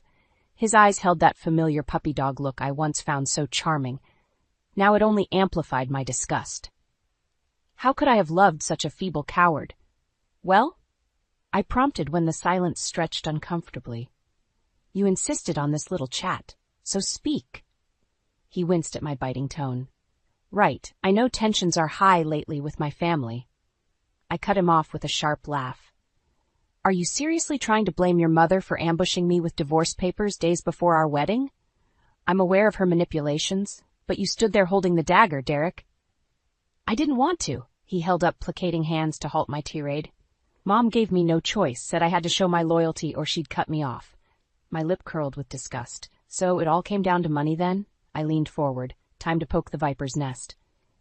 Well, you chose, and in doing so revealed exactly where we stood all along. That backstabbing display proved our relationship was a sham. Derek visibly paled. Come on, Marissa, don't say that. I still care deeply for you. His voice dropped. I was just protecting our future. I let out an acidic laugh that burned my throat. Our future? Don't make me laugh. I gripped his chin, relishing his wince. The only future you were protecting was your own, spineless as ever. I shoved his face away and grabbed my bag, resolved to purge this poison from my life forever. His gasps and stammers faded behind me as I strode proudly into my hard-won freedom. I strode out of the cafe with adrenaline pumping through my veins. The confrontation went even better than I imagined. Derek crumbled under the slightest pressure, revealing his spinelessness and Evelyn's vice grip on him. My suspicions were confirmed. Their family orchestrated this sabotage for financial gain, caring nothing for my dreams they eagerly crushed. Well, no more. I refused to waste another minute dwelling on their toxic web of lies. As I rounded the street corner, focused on hailing a taxi, my phone rang loudly. I didn't need to glance at the name flashing across the screen to guess who interrupted my dramatic exit. Likely the sniveling coward wanted the last word to salve his wounded pride. "What do you want, Derek?" I answered briskly, my tone sharp enough to sever bone. An acidic chuckle answered me instead. "Come now, dear, is that any way to speak to your future mother-in-law?" I froze in my tracks, knuckles whitening around my phone. "Evelyn," I hissed between clenched teeth. "To what do I owe the displeasure?" Her answering laugh oozed false sympathy. "Oh, I just had the most distressing chat with my son. He's absolutely inconsolable after your callous treatment earlier." Red flashed across my vision. I trembled with rage barely contained. "Callous? I'm not the one who ambushed my fiancé with divorce papers and ridiculous ultimatums days before our wedding." Each word shot out like bullets from a machine gun. If anyone has been callous, deceitful, and manipulative here, it's you. A weighty pause followed my accusations, heavy with unspoken threats. When Evelyn spoke again, her prim voice dripped venom. "Clearly this wedding debacle has overwhelmed that dramatic little mind of yours. Let's avoid further unpleasantness for all parties, shall we?" The implication stood starkly against her genteel words. Comply or live to regret it. This time I embraced my fury like armor. "Here's an idea," I replied, danger lurking beneath my steady tone. "Stay out of my life from this moment on. Keep your toxicity away from me and we'll have no issue." I relished the sharp intake of breath through the phone, waited eagerly for her scathing retort. Instead, flat resignation greeted me after a taut minute. "I see. Well then." Her icy words sliced the tense silence between us. "I wish you luck finding someone willing to tolerate that disrespectful attitude of yours. You'll certainly need it with your deficiencies." I stood trembling on that busy sidewalk long after she disconnected. The final veiled insult echoed in my ears, an ominous portent. But this time I refused to cower before Evelyn's threats. I would have the last word. Squaring my shoulders, I continued onward with purpose, fueling each stride. My taxi waited around the corner, engine rumbling in anticipation. I slid inside, resolve stealing my nerves. "Where to, miss?" One glance at Derek's desperate stream of texts solidified my intent. "The airport," I announced. "I'm taking back my life." The tropical heat enveloped me like a heavy wool blanket as I exited the airport. Despite the late hour, thick moisture clung to my skin, an apt metaphor for the drama I hoped to leave behind. I breathed deeply, orienting myself in this foreign environment. The scent of salt and palm trees mingled with exhaust fumes as luggage-toting tourists filed past me to awaiting cars. So different from the carefully cultivated towers of steel and glass I designed, yet intriguing in its chaotic harmony all the same. As I headed toward the taxi queue, my burner phone vibrated, startling me from my contemplative reprieve. I grimaced, expecting another pleading missive from Derek, likely begging me to reconcile after his latest sob session with Mommy Dearest. The coward remained so securely apron-stringed I wagered Evelyn still taste-tested his meals daily. Instead, an unlisted number flashed across the cracked screen. Against my better judgment, I answered. "Marissa Winters," I stated briskly. After the confrontation with Evelyn, taking risks felt exhilarating instead of terrifying. A throat cleared on the other end. "Marissa, it's Richard Thomas. We met at Derek's firm Christmas party a while back." I racked my brain trying to conjure a face. Flashes of ugly Christmas sweaters and watered-down cocktails surfaced. Derek introduced me to so many of his colleagues that night, few made an impression. Except... "Richard, of course," I exclaimed, snapping my fingers. "You were the only charming person in the lot. How are you?" He chuckled. "I'm well. Listen, I apologize if contacting you seems forward, but I saw your RSVP cancellation and wanted to reach out." I bristled, preparing a frosty retort about gossip chains, but Richard continued sincerely, giving me pause. "Truly sorry if I'm overstepping, but from our conversation at the party, you seemed quite lovely and too mature for Derek's circle." He hesitated before adding gently, "I guess my instincts were right, considering the broken engagement." My defensiveness wavered at his somber tone. Perhaps word spread about Derek's family sabotaging our wedding far and wide if sympathetic colleagues reached out. Their deceit impacting my reputation fueled my next bold move. I smiled slyly. "Richard, no need to apologize for calling. In fact, I'd love to get coffee sometime and chat." I put slight emphasis on the final word, implying more. He inhaled sharply, clearly not expecting my response, but he recovered smoothly. Chat, huh? I'd be delighted. Maybe over dinner instead when you're next in town? It's a date. After finalizing plans to meet up in a few weeks, I hung up feeling re-energized. An attractive, successful man sought my company despite the gossip. Already my revenge stirred interest. Whistling to myself, I climbed into the waiting taxi, directing the driver to my oceanside resort. As we lurched into chaotic traffic under swaying palms, I reflected on the remaining loose ends awaiting my return home. But for now, tropical adventure called. And with Richard's intriguing overture, both business and pleasure soon awaited me. Stunning Derek's circles with my quick rebound would deliver the ultimate vengeance. I intended to savor every minute of their downfall, starting now. The weeks apart served me well, bringing much-needed distance and clarity. I channeled my energy into the budding relationship with Richard, now my official boyfriend. He accompanied me to various industry events, stealing Derek's spotlight effortlessly with his charisma and genuinely supportive nature. My reputation not only remained untarnished from the broken engagement, but improved tenfold on Richard's arm. Still, the thirst for vengeance simmered beneath the surface as Evelyn and Derek kept painfully low profiles in avoidance. Their absence from the social scene fueled rumors faster than any coordinated scheme. Josie kept me informed of the choicest gossip tidbits concerning their family's dirty laundry airing. "The vultures are circling," Josie commented one night as we reviewed her intelligence over dinner. "With you AWOL and their circle fractured, people feel emboldened to question Evelyn's authority." I smirked at that, taking a deliberately slow sip of wine, savoring the news. Perfect. Those frauds deserve every ounce of scrutiny coming their way. What about Derek? "Oh, he's positively miserable according to office chatter," Josie replied with relish. "Got passed over for some promotion thanks to your little coffee confrontation exposing his weak backbone." My laughter echoed around the table, unleashed and carefree at last. Let Derek drown in the career limbo his mommy dear sentenced him to, chained under her supervision. Served the coward right for casting me aside at her command. Several weeks later, karma came full circle at a benefit gala. I glided into the opulent ballroom on Richard's arm, effortlessly commanding attention in a shimmering A-line gown, exposing just enough skin to make heads turn discreetly. Outwardly cool and collected, despite the RSVP listing, Derek and his parents in attendance, I prepared to deliver a killing blow to their social standing. As we mingled casually amidst tinkling glasses and boisterous laughter, I spotted my targets whispering together in a distant corner. From their huddled postures and darting eyes, they clearly sensed predatory danger, but found themselves unable to escape my trap. I left Richard chatting with a colleague and cut deliberately across the room, 2 flutes of champagne in hand, as I closed in for the attack.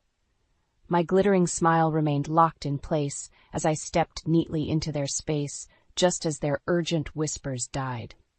"Evelyn, darling!" I exclaimed brightly, leaning in to brush her stiff cheek with mine as I extended a champagne glass. "How wonderful to see you." Evelyn's answering smile sharpened into a grimace under her expertly blended makeup.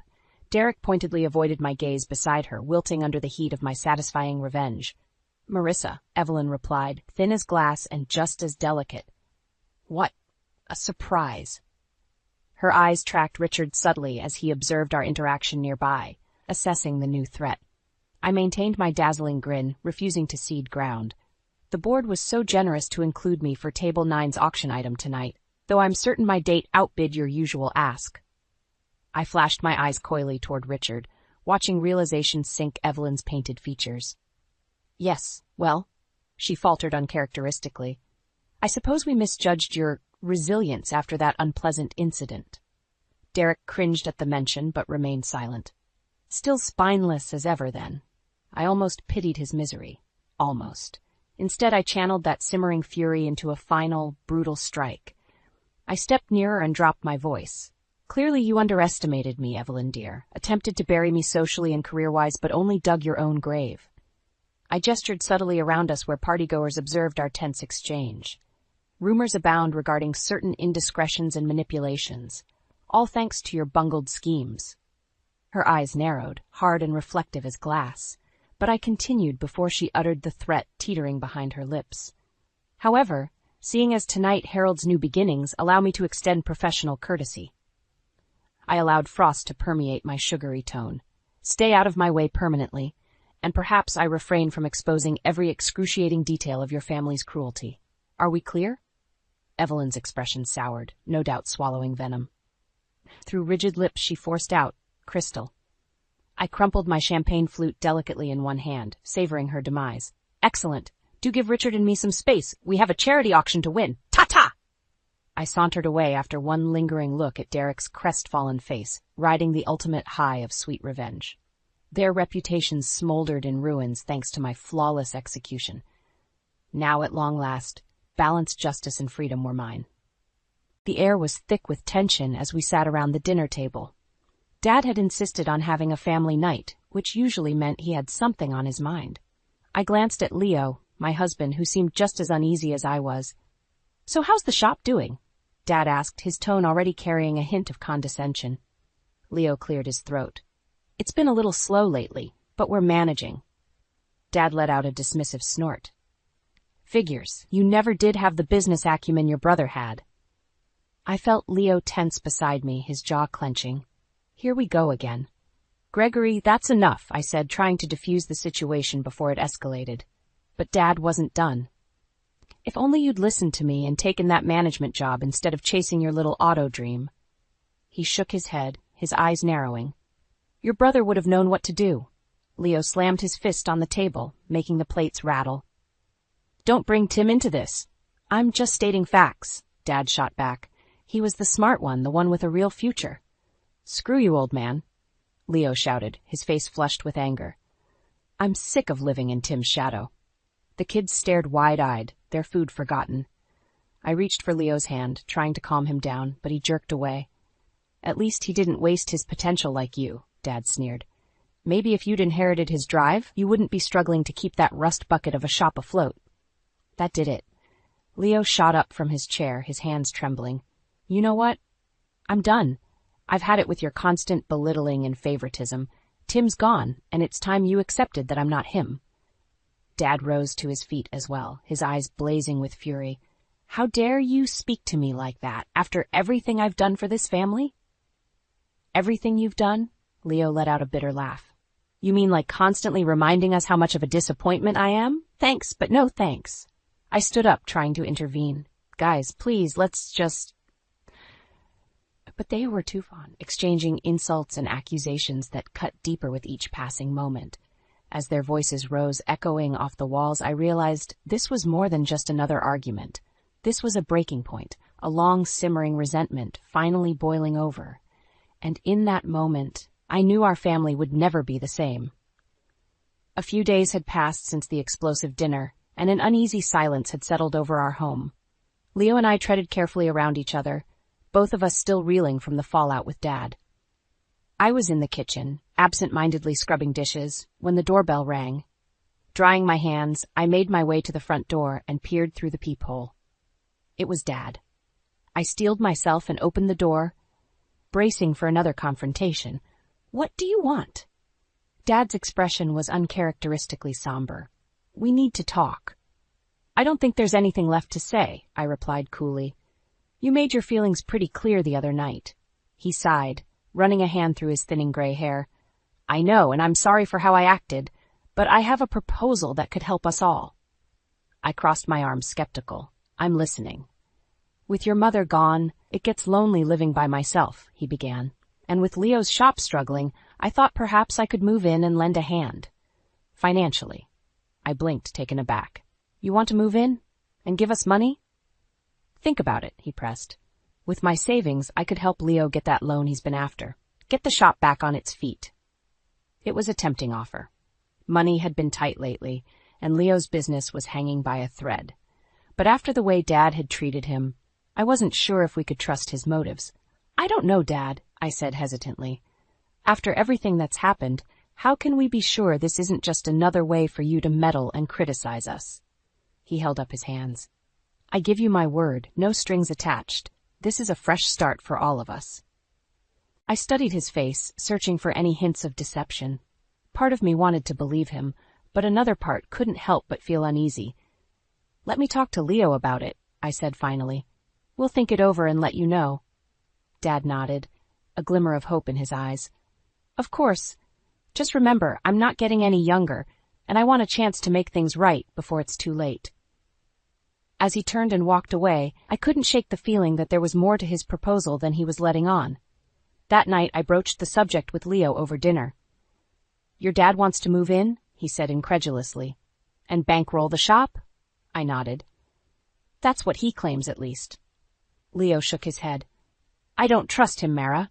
Not after the way he's treated me all these years." "I know," I agreed. "But if he's serious about the money, it could be our only chance to save the business." Leo was silent for a long moment, weighing the options. Finally, he let out a heavy sigh. "I guess we don't have much choice, but the second he starts meddling or pulling any of his usual crap, he's out. Understood?" "Understood," I said, hoping against hope that we weren't making a grave mistake. Little did we know, the real nightmare was just beginning. It didn't take long for Dad to move in, and almost immediately the atmosphere in our home shifted. His presence was suffocating, like a dark cloud hanging over us at all times. "This place is a mess," he grumbled, surveying the living room with disdain. "Didn't your mother teach you how to keep a proper house?" I bit my tongue, reminding myself that getting into it with him would only make things worse. As the days went by, it became clear that Dad's no-strings-attached promise was nothing but empty words. He constantly criticized how I ran the household, from the way I cooked to how I disciplined the kids. "You're too soft on them," he'd snap, glaring at me across the dinner table. "No wonder they're so ill-behaved." The kids, sensing the tension, retreated into their rooms whenever Dad was around, only emerging when he wasn't home. Leo bore the brunt of Dad's derision, though. No matter how hard he worked at the shop, it was never good enough. "I'm pulling in extra hours, trying to catch up on the backlog," Leo said one night, his voice weary. Dad scoffed. "And how's that working out for you? Still can't seem to get ahead, can you?" "At least I'm trying," Leo shot back, his temper flaring. "Which is more than I can say for you and your financial support." In a flash, Dad's expression turned thunderous. "Watch your tone, boy. Don't forget who's keeping this sinking ship afloat." I stepped between them, dreading another explosive confrontation. "Enough, both of you. We're all on edge, but fighting isn't going to solve anything." For a moment, it looked like Dad was going to press the issue. Then his face relaxed into a sickening smile that sent chills down my spine. "You're right, Mara," he said, his voice deceptively calm. "We're family, after all, and families should stick together, no matter what." The way he said those last few words, it was almost like a threat, a reminder that he held all the cards and we were at his mercy. In the following weeks, Dad's behavior only grew more erratic and disturbing. He'd make cryptic comments hinting at some deep, dark secret that could tear us all apart. "You think you know someone," he'd say, his eyes boring into mine. "But the truth is, we all have skeletons in our closets." I tried to brush it off, but his words gnawed at me, planting seeds of doubt and dread. What was he hiding? And more importantly, how far would he go to keep it buried? One night, I overheard a heated argument between Dad and Leo in the living room. Unable to resist, I crept closer, straining to make out their words. "Can't keep living like this," Leo was saying, his voice strained. "He's making our lives a living hell." Dad's response sent a chill down my spine. "You'd better watch yourself, boy. You have no idea what I'm capable of." In that moment, I knew we were dealing with more than just a difficult house guest. This was a man willing to do whatever it took to maintain his twisted hold over us. And as I retreated back upstairs, my heart pounding, I realized we were in way over our heads. The tension in our home had become unbearable. Every interaction with Dad felt like a ticking time bomb, liable to explode at any moment. I walked on eggshells, never knowing when his next outburst or veiled threat would come. One afternoon, while the kids were at school and Leo was working late at the shop, I decided to tidy up Dad's room. As I straightened up his nightstand, a loose floorboard caught my eye. Curious, I bent down and pried it up, revealing a hidden compartment underneath. Inside was a tattered notebook, its pages yellowed and worn. Against my better judgment, I opened it and began to read. The entries detailed Dad's gambling habits, how he'd squandered away large sums of money at the casino, chasing increasingly risky bets. My heart sank as I realized the extent of his addiction and how deeply in debt he must have been. But it was the final entry that made my blood run cold. "The money for Leo's loan is gone," it read in Dad's shaky scrawl. "I couldn't stop myself. I've ruined everything. They'll never forgive me for this." I sat there, numb, as the pieces fell into place. Dad's insistence on moving in, his constant belittling of Leo, it was all a ploy to make amends for betraying his own son in the worst way possible. Suddenly, his veiled threats and erratic behavior made sense. He was a man consumed by guilt and desperation, lashing out in a futile attempt to regain control. I don't know how long I sat there, the weight of Dad's betrayal crushing down on me. When I finally rose to my feet, my hands were trembling and I felt nauseous. That night, when Leo came home, I could barely look him in the eye. "Hey, what's wrong?" he asked, his brow furrowed with concern. I opened my mouth, but the words stuck in my throat. How could I tell him the truth, that his own father had stolen from him, dashing his dreams out of sheer selfishness? "Mara?" Leo pressed. "You're scaring me. What happened?" Taking a deep breath, I steeled myself. "It's your dad. I found something in his room today. Something he's been keeping from us." I proceeded to recount what I'd discovered in the notebook, watching as Leo's expression morphed from confusion to disbelief to a white-hot rage. "That son of a bitch," he seethed, his fists clenched so tightly his knuckles turned white. "After everything he's put me through, this is how he repays me? By stealing from his own flesh and blood?" "Leo, I'm so sorry," I said, my voice thick with emotion. I had no idea he'd stoop this low. "Don't apologize for him," Leo spat. "He's the one who should be groveling, begging for forgiveness. But he won't get it. Not from me. Not after this." As he paced the room, his anger radiating off him in waves, I knew there was no going back. The fragile truce we'd formed with Dad was shattered beyond repair. And in that moment, I made a decision, one that would change the course of our family forever. "We can't let him get away with this," I said, my voice steely with resolve. "It's time we fought back. It's time we took our lives back from that miserable old man." Leo looked at me, his eyes burning with a mix of pain and determination. "What did you have in mind?" A plan was already taking shape in my mind, a way to expose Dad's lies and machinations to everyone he'd ever wronged. "Trust me," I said, placing a hand on his arm. "By the time I'm done, he'll finally get the karma he deserves." In the days following my discovery of Dad's betrayal, a fire was lit within me. I couldn't stand idly by while he continued to manipulate and undermine our family. It was time to take him down, once and for all. The first step was gathering allies. I knew I couldn't take on Dad alone. His web of deceit ran too deep. I needed people who had seen firsthand the kind of man he truly was. My first stop was the auto parts store downtown, where I tracked down Mark, an old friend of Leo's late brother Tim. He and Dad had been close once, before a bitter falling out that nobody dared speak of. "Mara?" Mark's eyes widened when he saw me. "It's been years. What brings you by?" "It's about your ex-friend, Gregory," I said, getting straight to the point. "The lies, the manipulation, the way he treats Leo and the rest of us. I'm guessing you know all about that." Mark's expression darkened. "That son of a bitch. After what he did to Tim, I'm not surprised he's still up to his old tricks." "Then you'll help me expose him?" I pressed. "Make him pay for all the lives he's destroyed?"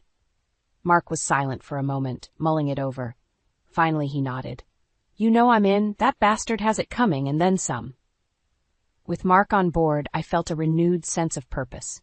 If anyone knew the depths of Dad's depravity, it was him. Next, I reached out to some of Dad's old poker buddies, the ones he'd inevitably swindled money from over the years. One by one, they agreed to join my cause, each with their own score to settle. As my makeshift alliance grew, so did my confidence.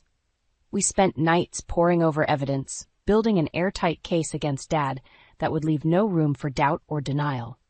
"The key is to hit him where it hurts most," Mark advised.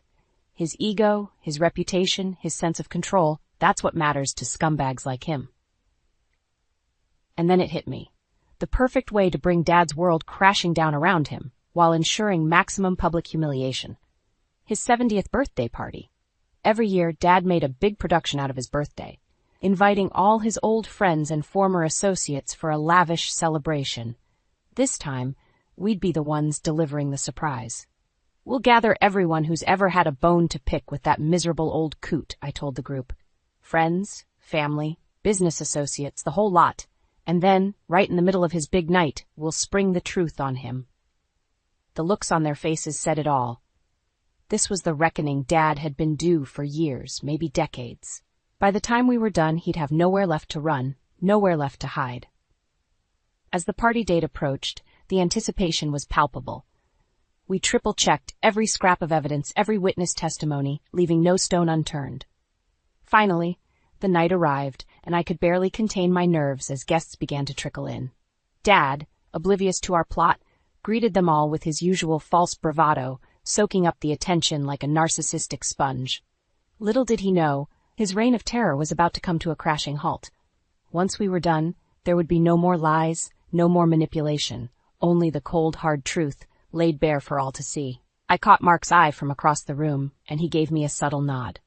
It was go time. Steeling myself, I stepped forward, cleared my throat, and prepared to unleash a lifetime's worth of secrets and betrayals. "Excuse me, everyone. There's something you all need to hear." The room fell silent as all eyes turned towards me. Dad's expression morphed from confusion to outright suspicion. "What's going on here?" he demanded, his voice low and dangerous. I took a deep breath, steeling my nerves. "For years, you've lied, manipulated, and betrayed everyone in this room," I began, my voice ringing out clearly. "You've stolen money, ruined lives, and passed it off as tough love. But no more. Tonight, the truth comes out." A murmur rippled through the crowd as I held up the tattered notebook, the damning evidence of Dad's gambling addiction and subsequent betrayal. In these pages, you'll find a detailed account of how Gregory Sanderson systematically squandered away his life savings, including the money meant for his son's business loan, I said, letting the weight of those words sink in. Dad's face had drained of all color. "Mara, you don't know what you're talking about," he sputtered. "That notebook is nothing but lies." "That's not all." Mark stepped forward, his expression thunderous. "How about the way you turned your back on Tim in his time of need? Or how you've made Leo's life a living hell, tearing him down at every turn?" Other voices began to chime in, a chorus of accusations and grievances that had been bottled up for far too long. "You cheated me out of my retirement fund in that crooked poker game. You sold my business out from under me when times got tough. After Mom died, you became a completely different person. Cruel, vindictive, utterly heartless." Dad swiveled wildly, trying in vain to deny each and every claim, but we had him cornered, backed into a corner by the weight of his own misdeeds. "This is outrageous," he roared, his face flushed with impotent rage. "I'm your father, damn it! You can't treat me like this." In that moment, I felt a surge of pity for the pathetic, broken man before me. This was his true legacy, a lifetime of burned bridges and shattered trust, all in service of his own bloated ego. "We're done being your punching bags," I said, my voice heavy with finality. "You've tormented this family for the last time. Please, you have to understand." Dad blubbered, his bravado evaporating as he cast a desperate look around the room, searching for any shred of sympathy or support. But he found none. Only the cold, impassive stares of a dozen people he'd wronged, their respect for him shattered beyond repair. "Get out," Leo spoke up, his voice trembling with barely contained fury. "Get out of our home, get out of our lives. You're dead to us."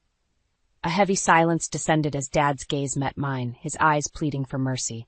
But I felt nothing, no pity or remorse, only a sense of grim satisfaction that justice had finally been served. With one final defiant glare, Dad turned and stormed out, the smattering of jeers and laughter following him out the door. We'd done it. Against all odds, we'd torn down the facade and exposed the monster underneath for all to see. As the crowd erupted into raucous cheers and applause, I allowed myself a small, triumphant smile. The nightmare was finally over. Dad's reign of terror had come to an end, undone by his own hubris and greed. For the first time in years, I felt like I could breathe again, like a crushing weight had been lifted from my shoulders. As Leo pulled me into a fierce embrace, I knew that no matter what challenges lay ahead, we'd face them together, united as a family, free from Dad's toxic influence at last. It was a new beginning, paid for with the truth and the unraveling of a lifetime's worth of lies. And it was all worth it. In the aftermath of Dad's humiliating exposure, an eerie silence settled over our home. It was as if a dark cloud had finally lifted, allowing us to breathe freely for the first time in years. Leo and I sat on the couch, still processing the events of the night before. The kids were at school, blissfully unaware of the drama that had unfolded. "I can't believe it's really over," Leo murmured, his voice thick with emotion. "After everything he put us through." I squeezed his hand, offering a reassuring smile. "We did what we had to do. He brought this on himself." A knock at the door made us both tense, old habits dying hard. Leo rose to answer it, hand poised as if ready for a confrontation. It was Mark, a grim look etched onto his weathered features. "You guys better see this," he said, holding up his phone. On the screen was a news article, the headline blaring in bold letters, "Local businessman disowned after sordid scandal exposed at birthday party." Leo and I leaned in, devouring every scathing detail. It seemed one of Dad's so-called friends had tipped off the local paper about the events of the previous night, spilling all the sordid details of his deception and betrayal. The article didn't hold back, painting a damning portrait of a once-respected man brought low by his own greed and cruelty. By the time we reached the end, a sickening knot had formed in the pit of my stomach. "They're crucifying him," Leo muttered, his expression unreadable. A part of me felt a twisted sense of satisfaction, knowing that Dad was finally being held accountable for his actions. But another part couldn't help but feel a twinge of sadness. This was a man I'd once looked up to, a father figure now reduced to a cautionary tale. In the days that followed, the fallout only intensified. Old friends and associates cut ties with Dad, his reputation in tatters. Even his own remaining family members wanted nothing to do with him, disgusted by his betrayal. He tried reaching out, leaving increasingly desperate voicemails pleading for a chance to explain himself. But we never responded, never opened that door again. As far as we were concerned, Gregory Sanderson was dead to us. With Dad gone, it was like a weight had been lifted from our shoulders. Leo threw himself into rebuilding the auto shop, finally able to focus without his father's constant belittling. The kids, sensing the shift in the household's mood, became more relaxed and carefree. It was like watching them come back to life. And me, I savored every moment, reveling in the newfound peace and harmony that had been so cruelly denied to us for far too long. Still, I couldn't quite shake the nagging feeling that Dad was out there somewhere, stewing in his own bitterness and remorse. A part of me wondered if he'd ever truly understand the depth of his transgressions, or if he'd simply double down on his victimhood. Those thoughts plagued me late one night as I lay awake, listening to the steady breathing of Leo beside me. In the stillness, my phone buzzed with a new voicemail. "Speak of the devil." Against my better judgment, I stepped into the hallway and played the message, Dad's gravelly voice filling the silence. "Mara," he rasped, his tone tinged with desperation. "I know I have no right to ask anything of you, but please, you have to let me explain. What you saw, what you think you know about me, it's only half the story." He paused, as if struggling to find the right words. "I made mistakes, horrible mistakes that I'll regret until the day I die. But there were reasons, extenuating circumstances that pushed me to the brink. If you'd only give me a chance, I could make you understand." The message clicked off, leaving me standing there in stunned silence. A part of me was tempted to delete it, to purge Dad's pleas from my life once and for all. But something held me back, a niggling sense of doubt. What if there was more to his story? What if, in our pursuit of vengeance, we'd missed a crucial piece of the puzzle? I stood there for a long moment, mulling over my options. Finally, I made a decision, one that would either offer my fractured family a shot at healing or tear open old wounds all over again. Taking a deep breath, I hit redial and pressed the phone to my ear, my heart pounding as it began to ring. No matter what came next, I owed it to myself to hear the whole truth, even if it destroyed me. The line clicked, and my heart jumped into my throat. "Dad, it's me." There was a long pause, as if he couldn't quite believe I was calling. "Mara? I got your message," I said, pushing past the lump in my throat. "And against my better judgment, I'm going to hear you out. But I need you to understand, whatever you say isn't going to change anything. We're still done. Another heavy silence stretched between us, charged with unspoken tension and too many years of hurt. Fair enough, he said at last, his voice little more than a rasp. You deserve the truth, no matter how painful it might be. He took a shuddering breath, as if bracing himself. It all started after your mother passed. For the next hour, Dad laid everything bare, the crippling grief and loneliness that had driven him into the arms of his gambling addiction. The mounting debts, the desperation that led him to make that fateful decision to dip into Leo's loan money. I never intended to betray him like that, Dad insisted, his words tinged with remorse. I thought I could win it all back before anyone was the wiser, but I got in too deep, and by the time I realized my mistake, it was too late. He spoke of his shame, his cowardice in moving in with us instead of coming clean right away, how the guilt had slowly twisted him into the monster we'd come to know. I took my anger out on you, on Leo, because it was easier than facing the truth, that I'd become the greatest failure a father could be. As his tale unfolded, a part of me felt a strange sense of pity welling up. Here was a broken, pathetic old man laying his soul bare, owning up to his failings in a desperate bid for, what? Redemption? Absolution? When he finally fell silent, I found myself at a loss for words. Part of me wanted to unleash the full force of my fury, to remind him of the lives he'd shattered beyond repair. But another part, the part that still faintly remembered the man he used to be, strong, proud, commanding respect, felt something else entirely. Regret. Why didn't you just tell us the truth from the beginning? I asked, my voice little more than a whisper. Why did you let it go this far? Would you have listened? He shot back, a flicker of his old defiance shining through. Or would you have just seen it as another failure, more proof that the great Gregory Sanderson was a worthless drunk squandering his final years away? His words hung heavy in the air, and I realized with a sinking feeling that he was right. We'd made too many assumptions, been too eager to paint him as the villain. We were all guilty in our own way. I trailed off, struggling to find the right response. In the end, I settled for a simple truth. I'm sorry, Dad.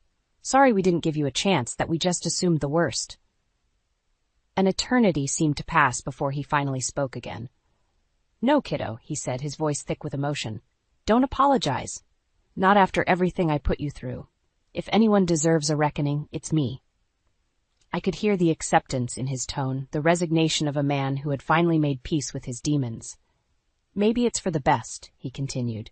You and Leo, you've got a real chance to start fresh now, build the life you deserve without my toxicity weighing you down.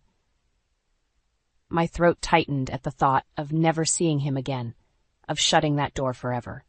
But I knew, deep down, that he was right. Sometimes, breaking a family apart is the only way to save what's left of it. Take care of yourself, Dad, I choked out, the words almost sticking in my throat. And I forgive you. There was a soft intake of breath on the other and like a weight finally being lifted. Thank you, he whispered. That's all I needed to hear. The line went dead, and I was left alone with the silence and a maelstrom of conflicting emotions. Grief, anger, relief. It all swirled together into a confusing jumble. But one truth rang clear above the rest. It was finally, truly over. Dad's specter had been exorcised, leaving us free to forge our own path forward. As the dawn light crept through the curtains, I rejoined Leo in bed, snuggling close and savoring the warmth of his embrace. For the first time in years, I felt a sense of peace wash over me, the promise of a fresh start glimmering on the horizon. It would be a long road, strewn with lingering hurts and hard-earned lessons. But we would walk it together, a family reforged in the fire of hard truths and even harder choices. And no matter what the future held, I knew one thing for certain. The cycle of hatred and bitterness ended here. A new day was dawning, rife with possibilities, and I intended to greet it with open arms. The library's fluorescent lights flickered as I shuffled through another stack of books, my fingers tracing the embossed titles with a practiced ennui. This was my life, an endless cycle of shelving, sorting, and silence. A once vibrant passion had withered into a hollow routine, and I often found myself staring blankly at the dusty tomes, wondering where it all went wrong. That was until the letter arrived. Kira Weston? The mailroom clerk thrust the crinkled envelope into my hands, his brow furrowed with confusion. "This is addressed to you, but it looks, well, old." I studied the yellowed parchment, my heart skipping a beat at the unfamiliar handwriting. With trembling fingers, I tore it open, and a single sheet of paper fluttered to the floor. "What is it?" The clerk's voice was a distant echo as my eyes scanned the words that would forever alter the course of my life. "I'm the sole heir to my great-aunt's estate." The clerk's eyes widened. "You've got family money?" I shook my head, my mind racing. I didn't even know I had a great-aunt. She lived in some coastal town called Ridgeview. "Well, what are you waiting for?" He clapped me on the shoulder, nearly knocking the wind out of me. "Go claim your fortune."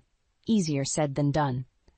The next few days were a whirlwind of paperwork, legal proceedings, and the dawning realization that my life was about to change in ways I couldn't begin to fathom. Before I knew it, I was standing on the doorstep of a dilapidated Victorian manor, the salty sea breeze whipping my hair across my face. The once grand estate had fallen into disrepair, its peeling paint and overgrown gardens a testament to years of neglect. "You must be Miss Weston." I spun around to find a weathered man regarding me with a guarded expression. His calloused hands clutched a rusted set of keys. "Mason Richards," he said, offering a curt nod. "The caretaker." "It's nice to meet you," I replied, my voice faltering as I took in the crumbling facade before me. "This is a lot to take in." Mason's lips pressed into a thin line. The old girl's seen better days, but she's got good bones." As we stepped inside, the musty air enveloped us like a shroud, and the floorboards groaned beneath our feet. Shadows danced across the peeling wallpaper, and a sense of foreboding settled deep within my gut.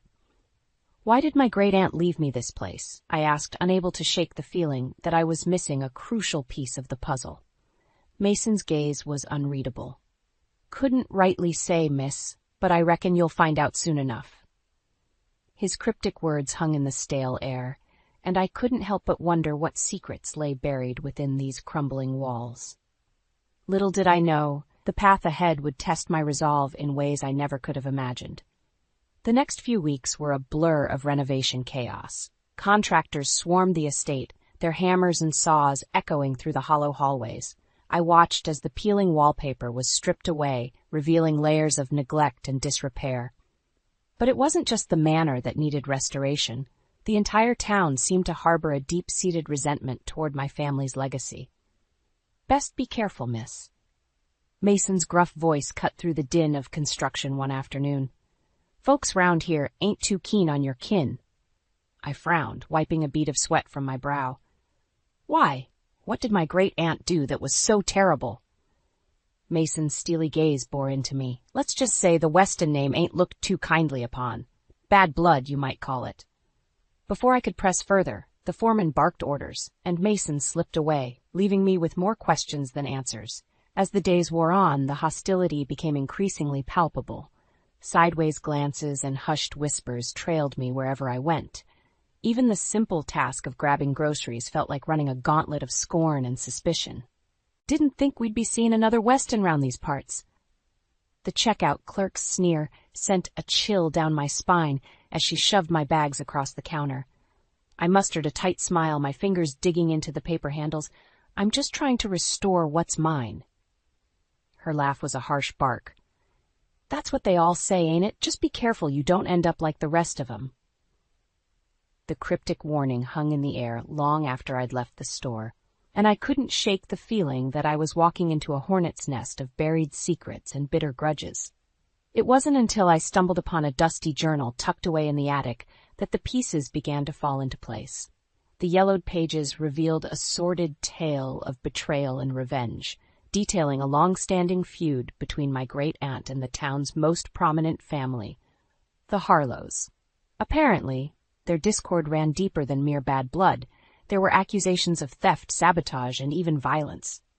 As I pored over the crinkled entries, a knot of dread twisted in my gut. What had my great-aunt done to incur such wrath? And what role did the Harlows play in this twisted saga? The answers, it seemed, lay buried beneath decades of lies and deception. But I was determined to unearth the truth, no matter how ugly it might be. Little did I know, the worst was yet to come. The journal entries painted a sordid picture, a twisted web of deceit and depravity that had entangled my family for generations. Nights were spent poring over the crinkled pages, my stomach churning with each new revelation. According to the faded scrawl, the Harlows were once our closest allies.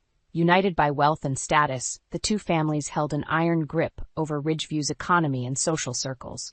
But a scandalous affair between Jonathan Weston, my great-uncle, and Margaret Harlow shattered that bond forever.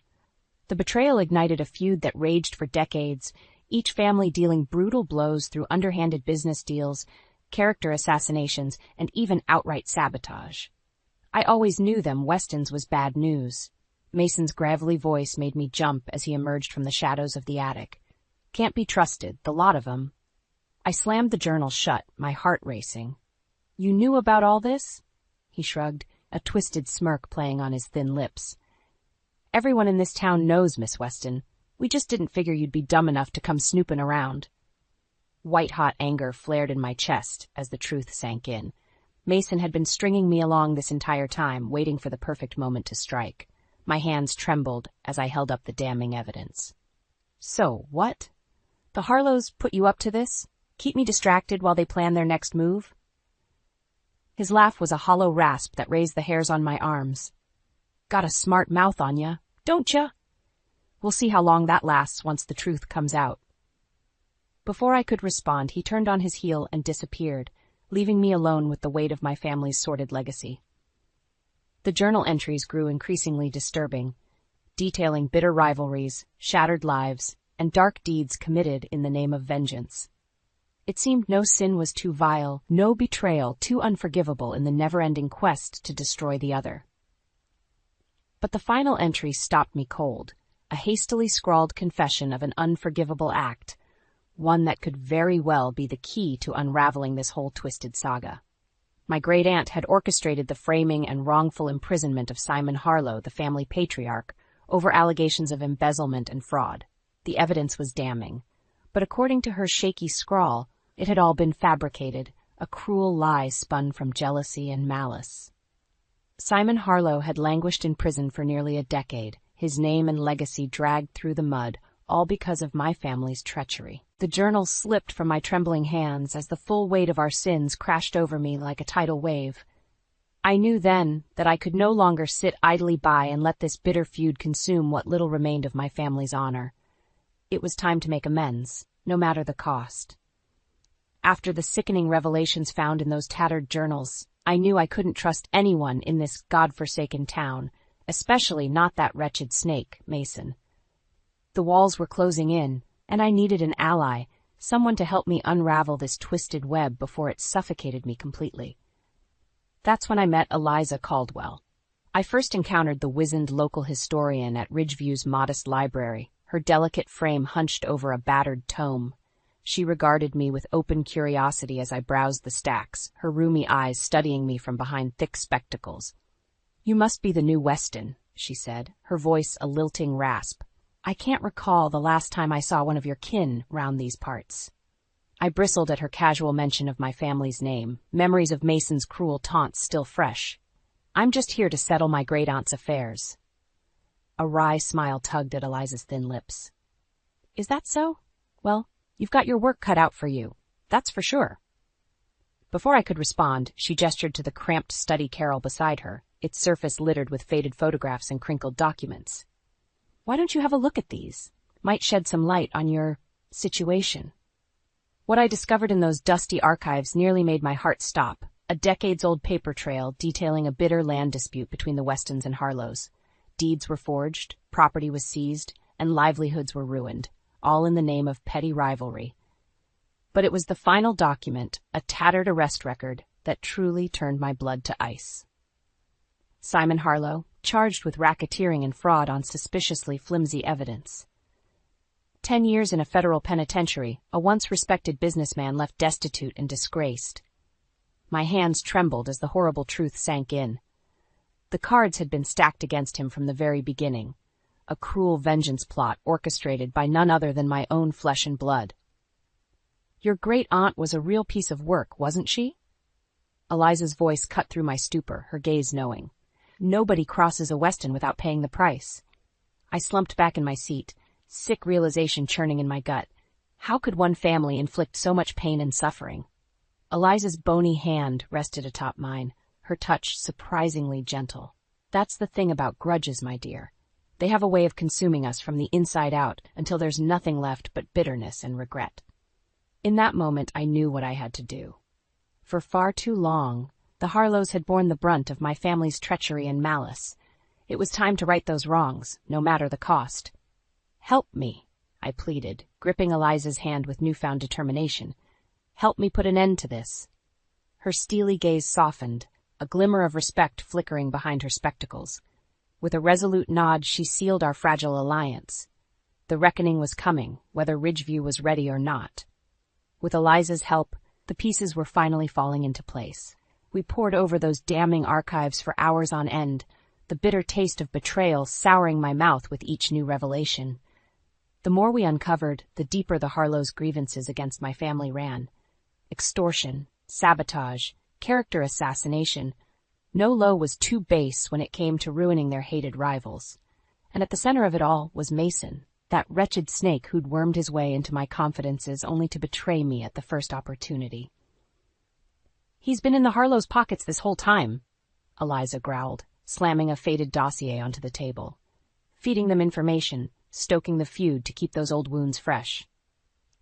My blood boiled at the thought of that traitorous weasel misleading me for his own nefarious agenda. We have to stop him, expose what he and the Harlows have been up to once and for all. Eliza's steely gaze met mine, a grim determination hardening her wizened features. "Oh, we'll do more than that, my dear. By the time we're through, every last one of those bastards will get what's coming to them." As if on cue, a thunderous crash echoed through the manor, the walls trembling beneath the force of the impact. I raced to the foyer, my heart pounding, only to find the front door hanging askew on its hinges.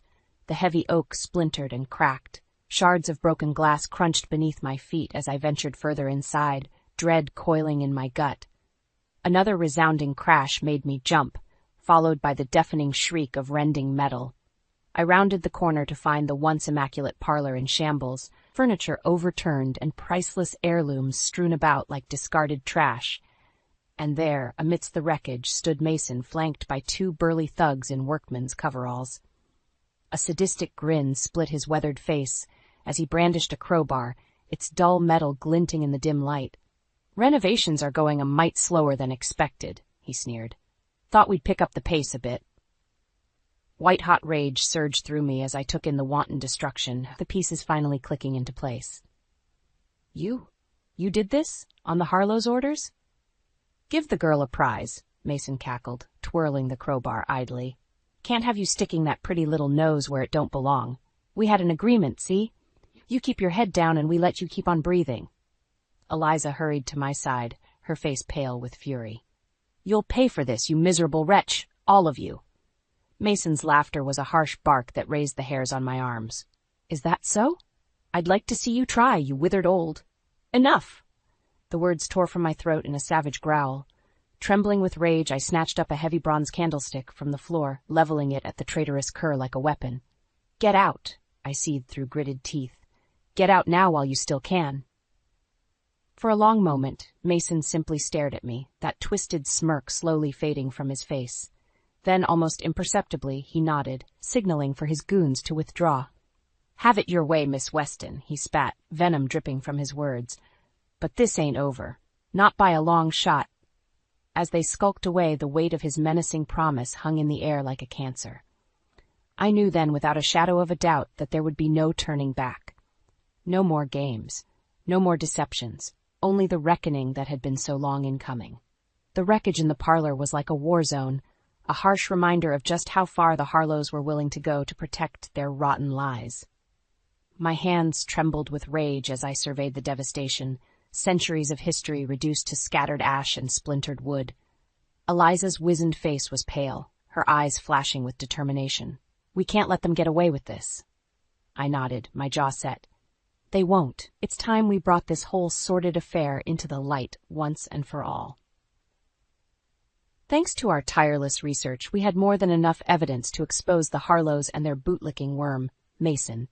doctored deeds, forged contracts, eyewitness accounts of bribery and extortion. It was all there, a damning paper trail that would finally bring their reign of terror crashing down. As night fell, I gathered the most incriminating documents into a leather satchel, heart pounding in my chest. Send word to the mayor. Tell him there's to be an emergency town hall meeting first thing tomorrow morning. Eliza arched a grizzled brow. You aim to air our dirty laundry for the whole town to see? My, you are a bold one. My grip tightened on the satchel strap. They've been lying and cheating their way through life for far too long. It's past time someone finally yanked back the curtain and showed them for what they really are. A ghost of a smile tugged at Eliza's lips. And here I thought you were just another entitled Weston looking to reap what your ancestors had sown. Clearly I underestimated you. With a curt nod, she turned on her heel and strode away, no doubt to set our daring plan into motion. My body thrummed with nervous energy as I waited for daybreak, pacing restlessly through the ravaged manor. Would the town believe my accusations? Or would the Harlows' deep-seated influence prevail once more? So many years of deception and treachery had festered like an open wound. Was I about to pour salt straight into it? The first rays of sunlight were just cresting the horizon when a sharp rap echoed through the foyer. I pulled open the door to find Mason leering at me from the cracked stoop, a self-satisfied sneer twisting his leathery features. You just had to go poking your nose where it didn't belong, didn't you, Missy? He shook his head in mock regret. And here I tried to go easy on you. From behind his back, he produced a crinkled document purportedly bearing my great-aunt's signature, passing it over to me. See for yourself. By the lawful terms laid out here, you're to vacate the premises immediately and surrender all claim to this land and property.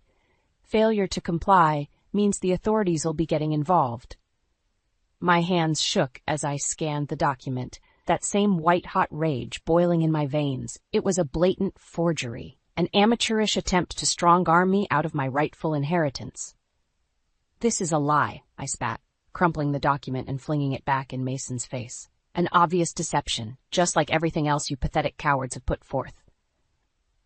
The venom in my words seemed to catch the wretched man off guard. For a brief moment, genuine fear flickered in those beady eyes before the mask of smug arrogance slipped back into place.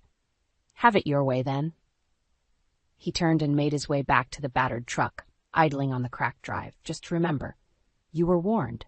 His parting words hung bitter in the salty air as I watched him pull away, that righteous anger slowly hardening into grim determination. The Harlows and their ilk had held this town in an iron grip for far too long, using lies and intimidation to consolidate their twisted power. But not anymore. The reckoning was finally at hand. The rickety town hall was packed to the rafters, a low murmur of confusion and unease buzzing through the crowd as Ridgeview's residents filtered in. I could feel their eyes boring into me, a heady mix of suspicion and morbid curiosity. Eliza shot me a sidelong glance, her wrinkled brow arched. Second thoughts? I clutched the worn leather satchel tight to my side, my jaw set. Not a chance. It's long past time these people learn the truth. As the last few stragglers found their seats, Mayor Tillman rapped his gavel against the podium, calling the meeting to order. Basking in the heavy silence, I rose to my feet, heart thundering in my ears. People of Ridgeview, I come before you today with evidence of a great deception, a web of lies and treachery spun by two families locked in an endless cycle of hatred and vengeance. A hushed ripple of muttering washed over the crowd, their eyes narrowing with suspicion. From the back row, a familiar, grizzled face sneered at me. Mason and his Harlow masters, no doubt expecting me to slink away in disgrace. Not this time.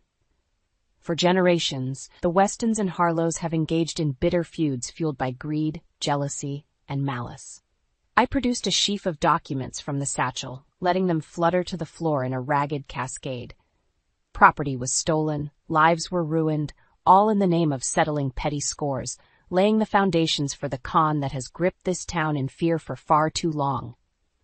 A heavy-set man in a grease-stained shirt shot to his feet, face ruddy with outrage. That's a damn lie, Weston. Your family's been pulling heists and scams ever since you lot crawled out of the mud. Chaos erupted, angry shouts and profanities hurled like daggers. The mayor pounded his gavel, imploring for order, but the mob had already reached a fever pitch. Reckoning be damned, it seemed. I had gravely underestimated the depth of the town's hatred for my family's legacy. Just as I began to doubt the futility of my mission, a familiar, reedy voice cut through the din. "That's quite enough out of you lot." Eliza shouldered her way to the front of the hall, a defiant light blazing in those rheumy eyes. Leaning heavily on her cane, she produced a stack of weathered documents, slamming them onto the podium with startling force. "Miss Weston speaks the truth. Everything from forged deeds and extortion schemes to outright perjury and character assassination, all of it meticulously orchestrated by the Harlows to line their own pockets at the expense of their rivals." The hall fell into a stunned hush, every eye riveted on the frail old woman standing tall before them.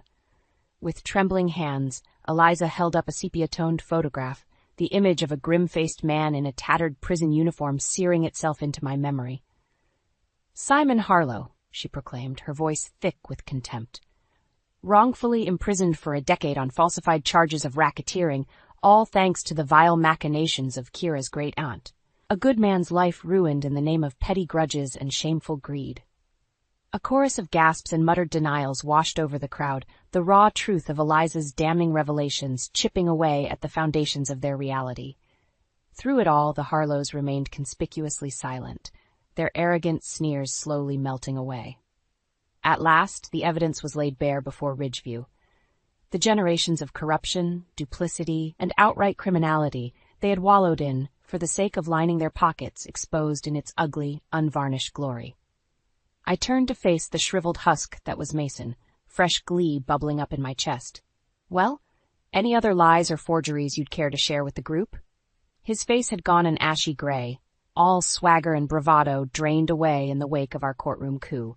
Slumping in his chair, he simply shook his head, lips pressed into a grim line. At long last, I realized the man had nothing left to say.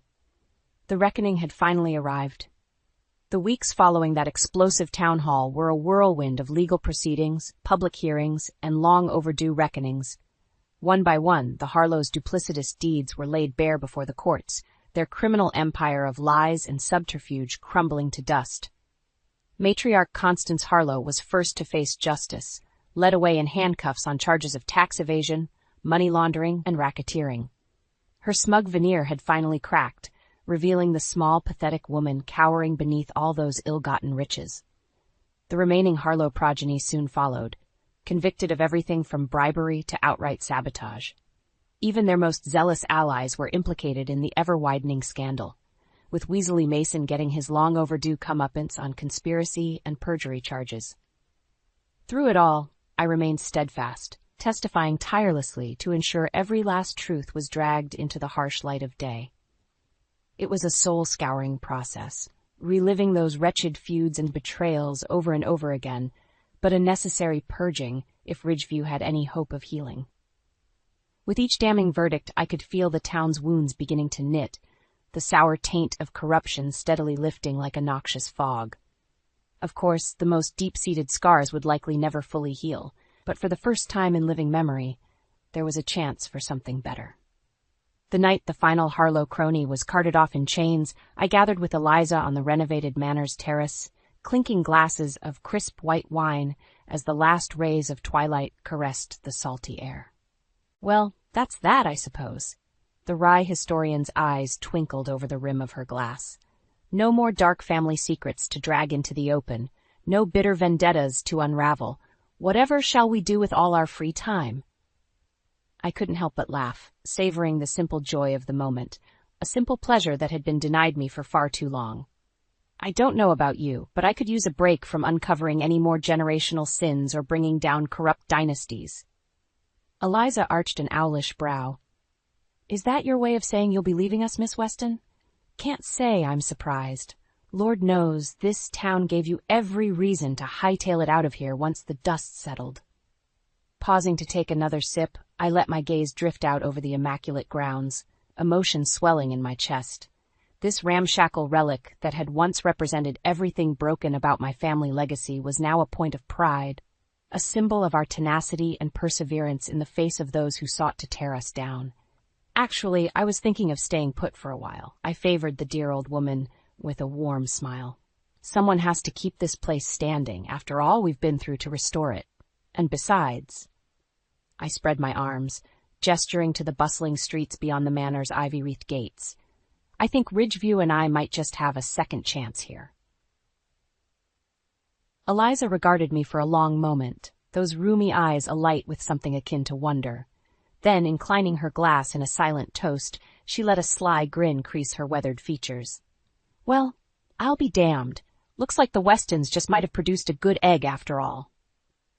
The twilit breeze carried her dry chuckle through the crisp evening air, banishing the last vestiges of darkness from this hard-won new beginning. For too long, the bitter feud between the Westons and Harlows had poisoned this town, mirroring it in a quagmire of hatred and pain. But those days were finally behind us. A new dawn was breaking over Ridgeview, and as I took my first unfettered breath of that fresh, salty air, I knew I was finally home. "You're useless, Layla. Absolutely useless," Ronan sneered, his voice dripping with contempt. I fought back the tears stinging my eyes, refusing to show weakness in front of his family.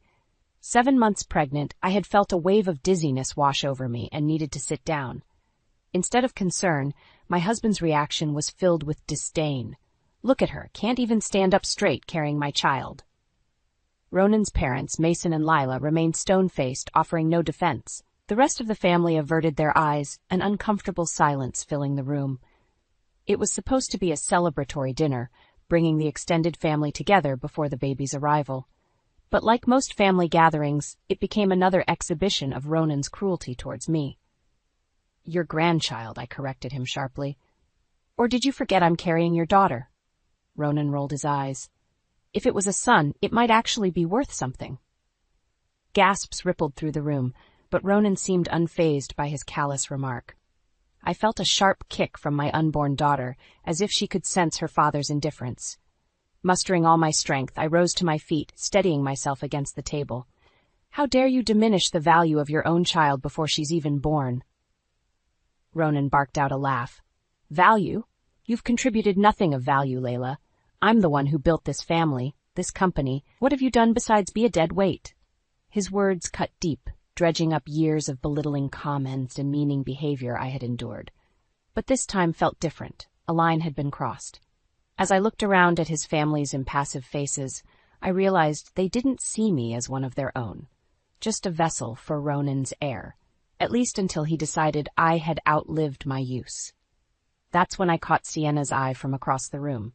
My sister-in-law offered a subtle nod of solidarity, the hint of a defiant smirk playing across her lips.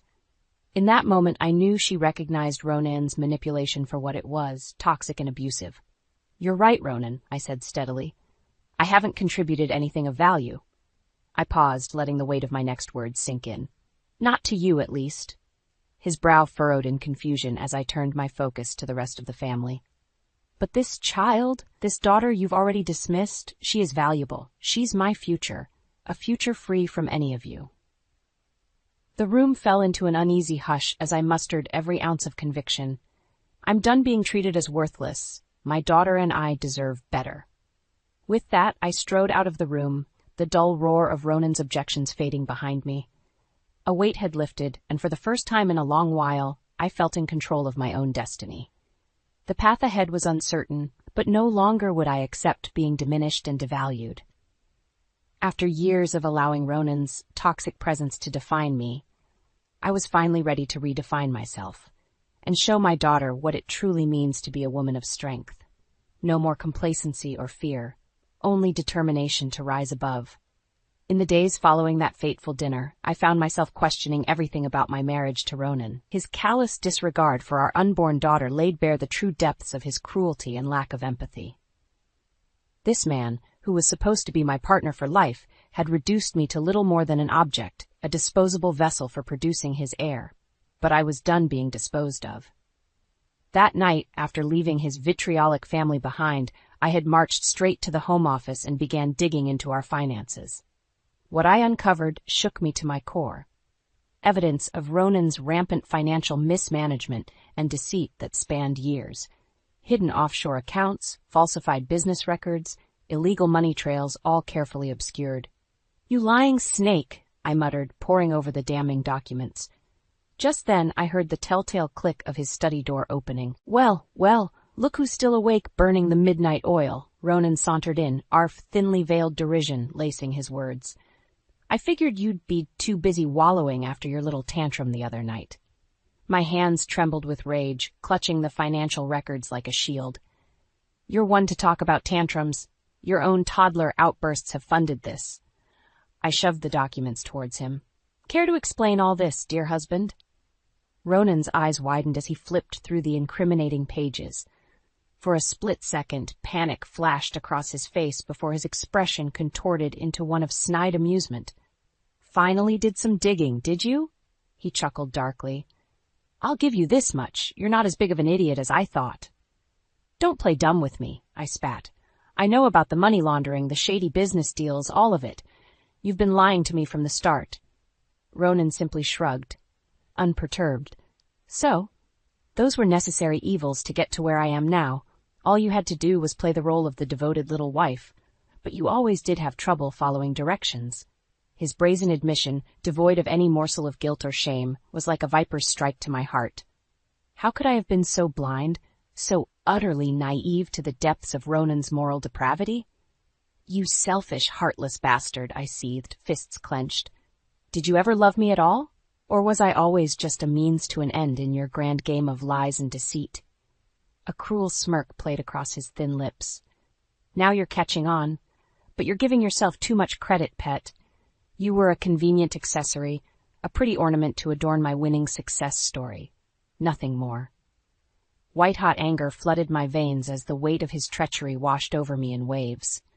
This man didn't deserve an ounce of my loyalty or affection, not after everything he'd done, all the ways he'd betrayed and belittled me. And in that moment, I made a vow to myself and to my unborn daughter. I would bring this whole rotten edifice crashing down around him. Ronan wanted to see me as worthless, as nothing more than a means to an end. Fine, I would show him just how ruinous being underestimated could be. Rising to my feet, I met his cold stare with white-hot defiance blazing in my eyes. "You're going to regret the day you ever crossed me, Ronan. This..." I waved the documents with contempt. "All of this is going to be your undoing. No more hiding, no more lies. I'm going to make sure everyone sees you for the soulless snake that you truly are." Ronan let out a contemptuous bark of laughter, seemingly unfazed by my declaration of war. But I could see the slightest flicker of uncertainty in those beady eyes of his. Good, the first embers of fear had been stoked. My path was now clear. It was time to rally my forces, gather my allies, and enact the grand unraveling of Ronan Jacob's carefully cultivated lies. The reversal of his ill-gotten fortunes was going to be deliciously karmic, and I would be the orchestrator of his downfall, just as he had been the architect of my dehumanization. The great game of revenge was only just beginning. In the aftermath of my explosive confrontation with Ronan, I found myself at a crossroads. His web of deceit surrounding the family business was so intricately spun, taking him down would require more than just my resolve. I needed an inside source, an ally with intimate knowledge to counteract his uncle's shadowy machinations. That's when Sienna entered the picture. My sister-in-law had been sidelined by Ronan and the family elders for years, deemed too headstrong and independent for their antiquated tastes. But her marginalization shielded her from their corruption, allowing her to see the rot festering at the core with striking clarity. I reached out to her a few days after discovering Ronan's illicit financial records, suggesting we meet for lunch to catch up. Sienna, ever perceptive, seemed to sense the weight behind my request. "So what's really going on, Layla?" she asked once we were seated at a quiet cafe, her eyes narrowed with cautious curiosity. "This can't just be a social call after what went down at your dad's place." Exhaling slowly, I pulled out the now dog-eared folder and slid it across the table towards her. "See for yourself. Ronan's lies run much deeper than any of us realized." Sienna's brow furrowed as she flipped through the damning pages, her expression oscillating between disbelief and anger. When she finally looked up at me, her green eyes were blazing with righteous fury. "That arrogant, chauvinistic prick," she hissed, slamming the folder shut. I knew he was a bastard, but this This is a new low, even for him. A rueful smile tugged at the corner of my lips. It felt vindicating to have someone finally see Ronan's treachery for what it was. You and me both. That's why I need your help taking him down. Sienna cocked an eyebrow quizzically. My help? Why come to me? Because you're one of the few people with a frontline view into the family's dealings, I said frankly. With your insight into their illegal activities, we'd have a better chance of exposing Ronan's lies and watching the whole corrupt edifice crumble. For a long moment, Sienna studied me appraisingly before letting out a bitter chuckle. Gotta hand it to you. You've got a set of steel ovaries going up against Ronan like this. Her gaze turned flinty, burning with years of repressed resentment towards my husband and his family. I'm in. It's high time that misogynistic prick got taken down a few pegs. Relief washed over me, knowing I had a co-conspirator, and a fiercely capable one at that. With Sienna's insider knowledge combined with my evidence, we would be an undeniable force to be reckoned with. So what's the plan? She asked, leaning in conspiratorially. How do you want to dismantle this cancer infecting our family? A feral grin spread across my face as I laid out my initial strategy. Lawsuits, information leaks to the press, back-channel communications to law enforcement, nothing was off the table. Like Jenga pieces, we would systematically extract the foundational blocks underlying Ronan's empire until the entire decrepit tower came crashing down around him. Sienna listened intently, offering insights and recommendations along the way. Our partnership was quickly solidifying into a potent alliance, two wronged women joining forces to enact poetic justice. You know there's no turning back after this, right? Sienna cautioned once I finished laying out my plan. Ronan's going to come after us, after you, with everything he has left. I felt my daughter kick insistently from within my womb, as if lending her strength and conviction to my cause. With a resolute nod, I met Sienna's gaze head-on. Let him try, I said, cold determination lacing my voice. I'm done running scared. It's time for Ronan to learn what happens when you back a mother into a corner. Sienna flashed me a wolfish grin, her eyes glinting with feral approval. Well then, let's make that bastard pay. And with that, the gears of our intricately weaved con were set in motion. Ronan's downfall was now inevitable. He just didn't know it yet. With Sienna as my co-conspirator, the wheels were in motion to demolish Ronan's empire of lies and deceit. But exposing him wouldn't be a simple task. We needed to lay the groundwork meticulously, shoring up our defenses while weakening his position through strategic strikes. Over the following weeks, Sienna and I became a well-oiled machine. She provided insider intelligence on the family's illegal dealings, while I leveraged my financial evidence to start building a comprehensive case against Ronan. Money trails, damning documentation, back-channel whispers to law enforcement, everything was falling into place. I also began lining up allies in preparation for the inevitable battle to come. Some were easy to recruit, like Sienna's younger brother Caleb, who had long resented Ronan's boorish behavior. Others were more hesitant, but the weight of the evidence against my husband ultimately proved convincing. This is some heavy stuff, Lay, Jen, my best friend since childhood, muttered as she pored over the paper trail detailing Ronan's fraud. You know he's going to fight this tooth and nail, right? That's the plan, I replied grimly. He's going to realize just how big of a mistake it was underestimating what a woman's scorn can accomplish. Jen shook her head in disbelief. I knew that asshole was a piece of work, but money laundering? Illegal business dealings? Jesus. Her gaze turned serious as she looked up at me. You sure you're ready for the fallout that comes with taking him down like this? He could try to take everything. Your money, the baby. My hand instinctively went to my swollen belly as I felt my daughter shift inside me. That was the entire crux of this mission, wasn't it? To ensure she would never have to suffer the same toxic mistreatment I had endured. To build her a life free of Ronan's poisonous influence. He doesn't get to decide what's best for my child, not anymore, I said firmly. If he wants a war, he's going to get one, and I don't intend to lose. Jen studied me appraisingly for a long moment before giving a resolute nod. Then you've got my full support. Let's take that bastard down.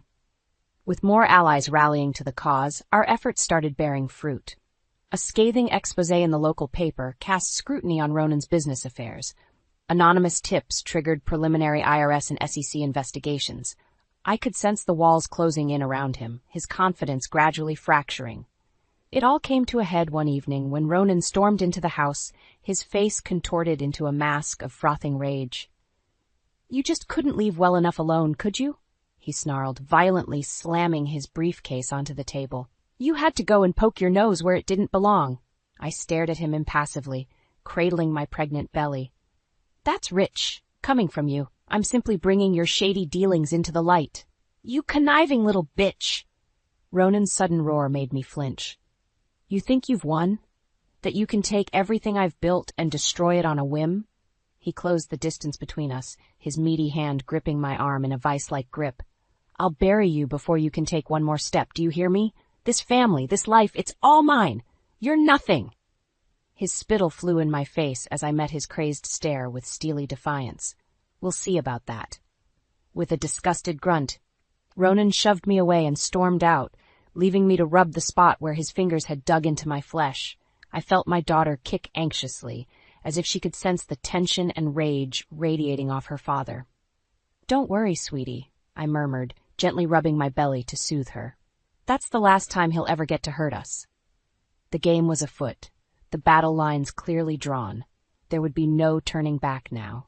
Ronan's ignorant arrogance had opened the door for his downfall. Soon, very soon, everything he'd schemed and clawed for would be ashes at his feet. And from those ashes, I would rise, his conquering phoenix, mercilessly guiding the path of his self-immolation. Despite Ronan's blustering threats, Sienna and I refused to let up the pressure. With our meticulous groundwork laid over the past weeks, all we needed was the right catalyst to detonate the explosive truth and bring the full force of our retaliation crashing down. That spark arrived in the most unlikely of places, a goddamn family event, of all things. It was one of those obnoxious high society galas the Jacobs clan used for thinly veiled vanity showcasing. A garish display of old money and entitlement under the guise of charity that made my skin crawl. Ronan, desperate to maintain appearances, had all but demanded my attendance, claiming it would soften the growing PR onslaught against him. So there I was, 7.5 months pregnant, squeezed into an uncomfortably tight dress and trotted out like some grotesque show pony to help resuscitate my husband's wilting image. The hypocrisy was galling, but I played along, for now. The night itself was a sordid parade of self-congratulatory speeches and pathetic social climbing, exactly as I'd expected. I found myself growing increasingly lightheaded and nauseous, thanks to a combination of my condition and the sickeningly opulent atmosphere. "Sienna, I need some air," I muttered, struggling to conceal my discomfort. "Being around these vapid vultures is making me ill." "You just say the word and we're out of here," she replied with a reassuring squeeze of my arm. "This whole charade is utter bullshit anyway." Nodding gratefully, I excused myself from the overcrowded ballroom and made my way towards the balcony doors, each step feeling heavier than the last.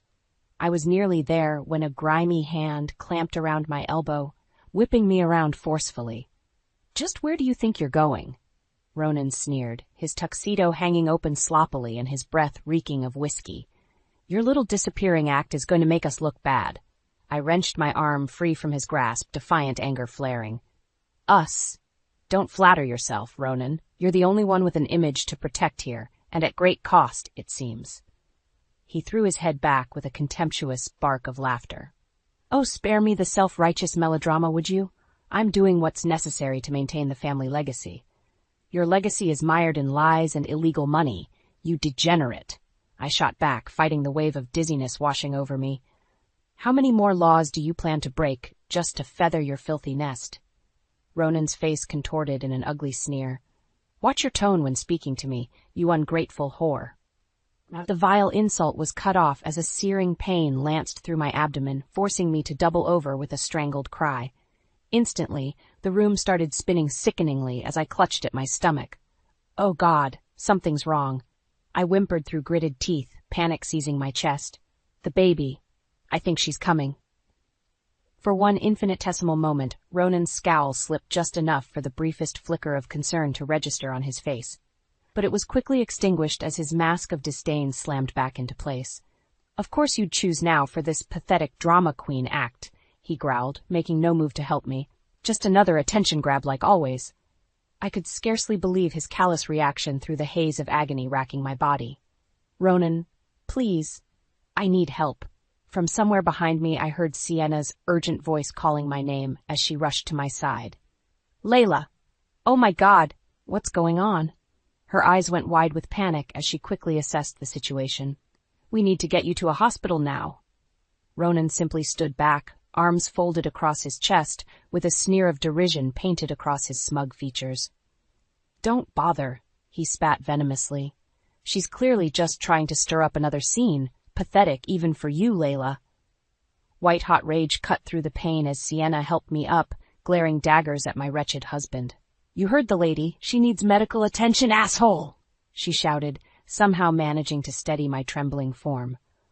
"Are you really that much of a bastard that you're going to let your own child suffer?" His only response was a disdainful curl of his lip and a dismissive wave of his hand. And in that moment, any lingering shred of affection or loyalty I might have harbored for Ronan Jacobs dissipated into the ether. Through the tumultuous storm of agony and mounting rage, one thought rang out with piercing clarity. This petty, narcissistic monster could no longer be allowed to slither through this life unchecked. Not after everything he'd done, every reprehensible betrayal and cruelty I had endured at his hands. As Sienna half-carried, half-dragged me out of that wretched gala, the air thick with horrified murmurs from onlookers, I knew with every fiber of my being that there would be no quarter given, no more playing by his rules, operating within his corrupt boundaries. From this night forward, the delicate campaign of attrition would give way to an all-out scorched earth offensive. Ronan's downfall was no longer a question of if, but when. And I would be the White Walkyrie leading the charge over the charred remains of his pathetic existence until only ash and ruin remained. After the disastrous gala where Ronan so callously disregarded my health and our unborn child's well-being, any pretense of civility between us disintegrated into acrid dust. With Sienna's help, I had been rushed to the hospital, the doctors just barely managing to halt my premature labor. But that horrific night proved to be the flashpoint, the spark that ignited the wildfire of our intricately laid revenge plot. While I recovered under Sienna's watchful care, she began systematically executing the final phases of our operation, unloading salvo after salvo of damning evidence, whistleblower accounts, and criminal documentation onto the appropriate channels. Authorities, journalists, corporate watchdogs, no stone was left unturned as she mercilessly exposed the staggering depths of Ronan's duplicity and criminality. The dominoes began falling rapidly after that, one by one, until an unstoppable chain reaction took hold. SEC investigations gave way to federal grand juries, which then triggered disastrous civil lawsuits and IRS tax fraud probes. What had once been a contained snuff operation ballooned into an all-consuming inferno that threatened to engulf Ronan's entire empire of lies. And at the center of that conflagration stood the man himself, eyes bulging with impotent rage as he watched everything he'd conned and swindled for decades up in acrimonious smoke. "You meddlesome bitch," he roared, slamming his meaty fist onto the desk during one of his increasingly frequent tantrums. "You've ruined everything. My life's work, our legacy. It's all ashes because of your insipid vendetta." I regarded him stoically from across the office, completely unmoved by his theatrics. "You have no one to blame but yourself, Ronan. Your greed and hubris were your own undoing, not me." His beady eyes narrowed to slits as he rose from behind his desk on unsteady feet. "Don't play innocent with me, Layla. I know you were behind this. All of this." He gestured wildly at the stacks of legal notices and indictments littering every surface, debris from the smoldering remains of his diseased empire. "You and that venomous snake, Sienna." "We simply exposed the truth you worked so hard to bury," I countered coolly. "Did you really think you could run this criminal farce indefinitely without any consequences?" Ronan bared his teeth in an approximation of a snarl as he closed the distance between us. Up close, I could smell the reek of cheap whiskey and nervous sweat wafting off his disheveled form, a pitiful shell of the formerly sleek, intimidating con man whose fear I had lived in for so many years. "You arrogant little—" His slurred insult was cut off as a tiny, mewling cry pierced the air. My newborn daughter shifting restlessly in her carrier beside me. I shot him a withering glare, squaring my shoulders protectively. "That's enough out of you. Not another vulgarity in front of my child." I fixed him with an icy stare, letting the unspoken threat resonate. "You've inflicted enough trauma on this family." For a long, tense moment, we simply stared each other down, the snarling, feral beast backed into an inescapable corner, and the predator calmly observing its final throes. At last, Ronan seemed to wilt beneath the weight of crushing defeat clouding his gaze. "Damn you," he spat bitterly, slumping back against his desk with a dull thud. "Damn you and that bastard child to hell."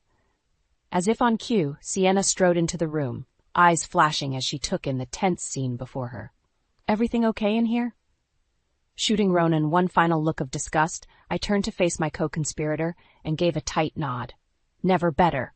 Just tying up some loose ends with the soon-to-be former Mr. Jacobs." A wicked grin split Sienna's features as she regarded her disgraced cousin with undisguised glee. "Well, don't let me interrupt the reckoning. By all means, allow me to join in verbally eviscerating the sniveling husk of this pathetic, arrogant worm." She leveled a mocking glare at Ronan. "Go on, you gaping asshole. What other lies do you have left to try and peddle?" Ronan simply glowered in impotent rage, clenching and unclenching his fists. The faintest mutters of denial and heated curses escaped his trembling lips, but it was obvious the fight had left him. His will, his decades-long charade of power and dominance, had finally been irrevocably shattered. Turning my back to his crumpled, mumbling form, I bent down to tenderly scoop up my slumbering infant daughter, cradling her against my chest as a fierce wave of protectiveness washed over me. She was my everything now, my sole purpose, and all that mattered in this miserable world. And in that moment, I silently swore to whatever higher power that may exist, that my precious girl would never have to endure the trauma of Ronan's toxicity or fall under the twisted clutches of his family legacy. The karma he had wrought through his lifetime of malice and depravity was his cross to bear, not hers. "Come on, Sienna, let's go home. There's nothing left for us among the ashes of Ronan's ruin." I spared one last contemptuous glance over my shoulder at the wretched, sniveling husk that was once my husband. This one can stew in his self-made purgatory alone. With a curt nod, Sienna fell into step beside me as we strode from the smoldering ruins of Ronan's decrepit empire. Behind us, I could feel his seething gaze burning impotently into the back of my skull. But I didn't falter, didn't dare look back. There was nothing for me amid that scorched earth, only the bright future awaiting my daughter and I beyond the caustic smoke of karmic justice. In the aftermath of Ronan's spectacular downfall, the shockwaves rippled through every facet of our lives. The legal and financial fallout had left his family's empire in irreparable ruin. Corporate entities dissolved, assets seized, reputations permanently disgraced. And at the eye of this hurricane of destruction stood Ronan himself, a bitter, sneering shell temporarily insulated by the last vestiges of his ill-gotten wealth as he licked his wounds. But even that protection was a rapidly dwindling facade. The incoming crush of criminal charges and civil litigation saw to that. I lost count of the visits from court officers, federal agents, and process servers darkening my doorstep, each one armed with another ream of subpoenas and legal filings squarely aimed at dismantling what little remained of Ronan's crumbling facade. His standard modus operandi of dismissive sneers and hollow legal threats gave way to panicked outbursts, increasingly erratic behavior, and even interventions from law enforcement when his rage spiraled out of control. "This isn't over, Layla," he roared at me through a haze of spittle during one such unhinged meltdown, eyes wild like a cornered animal. "I'll bury you in litigation for the rest of your miserable life.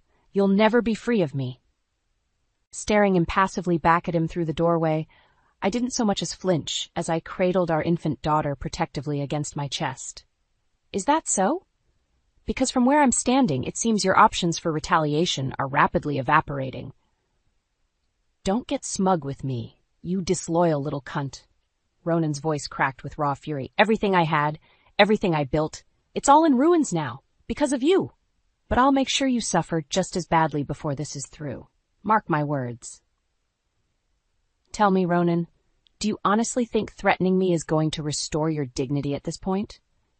I arched a challenging brow.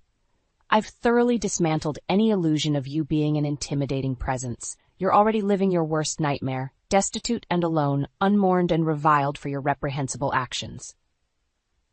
He opened his mouth to retort, but I cut him off with an imperious sweep of my free hand. Enough with the hollow bravado. We both know that deep down, you're nothing more than a coward and a charlatan whose house of cards has finally collapsed under its own weight. Pausing, I allowed the weight of my next words to resonate. I'd tell you to give my regards to your cellmates, but something tells me they'll be able to smell the stench of your vileness a mile away. For a fleeting instant, something akin to naked fear flickered behind Ronan's eyes, but the split-second glimpse into what fragile sliver of humanity he had left was quickly snuffed out, his ferocious mask of feral defiance slamming back into place.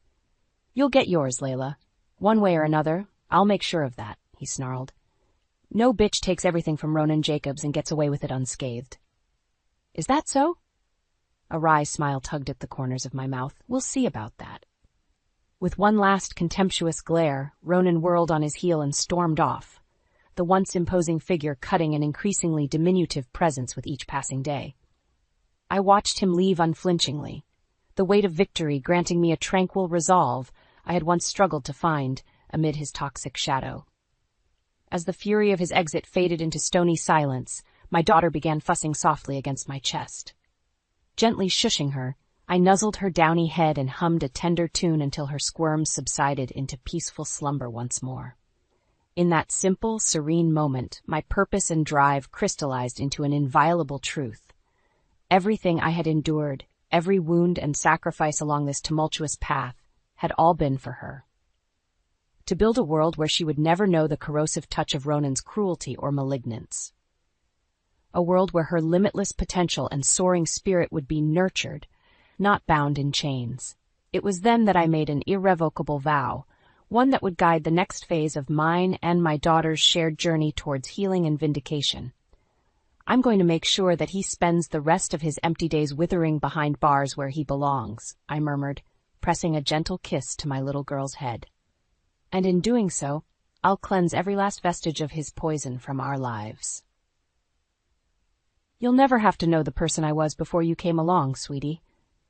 For far too long, the scales had been tipped decisively in Ronan's favor, my light perpetually eclipsed by the suffocating gravity of his toxicity.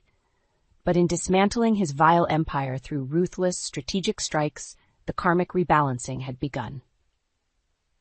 Now it was time to reject his cancerous influence entirely and reclaim my destiny as the self-actualized woman and mother I was always meant to become. No more entertaining his hollow legal threats or humoring his pathetic machinations from the sidelines. No more relics from the life he had claimed for me through subjugation and fear. It was time for Ronan Jacobs to at long last reap the full consequences of his cruelty and deception, without mercy or compromise. Only then could my new chapter truly begin, a tale authored by my own steadfast convictions, free from the shackles of his arrogance and malice. As the first rays of dawn crested over the horizon, my path forward was bathed in brilliant clarity. There would be no steering from this inexorable road, no wavering amid the scattered ashes of Ronan's shattered reality. The metamorphosis was complete. Like a phoenix born anew from the purifying annihilation of his transgressions, my wings were finally unfurled and poised to carry us both into a future of boundless possibility. And this time there was no force in existence that could extinguish the radiant flame of justice and redemption blazing before us. The days and weeks following Ronan's disgrace blurred together in a whirlwind of activity as I systematically extricated every remaining tentacle of his poisonous presence from our lives. The divorce proceedings were inevitably messy and drawn out, colored by one bad-faith legal maneuver after another, as my now thoroughly disgraced ex-husband grasped at any remaining shred of leverage.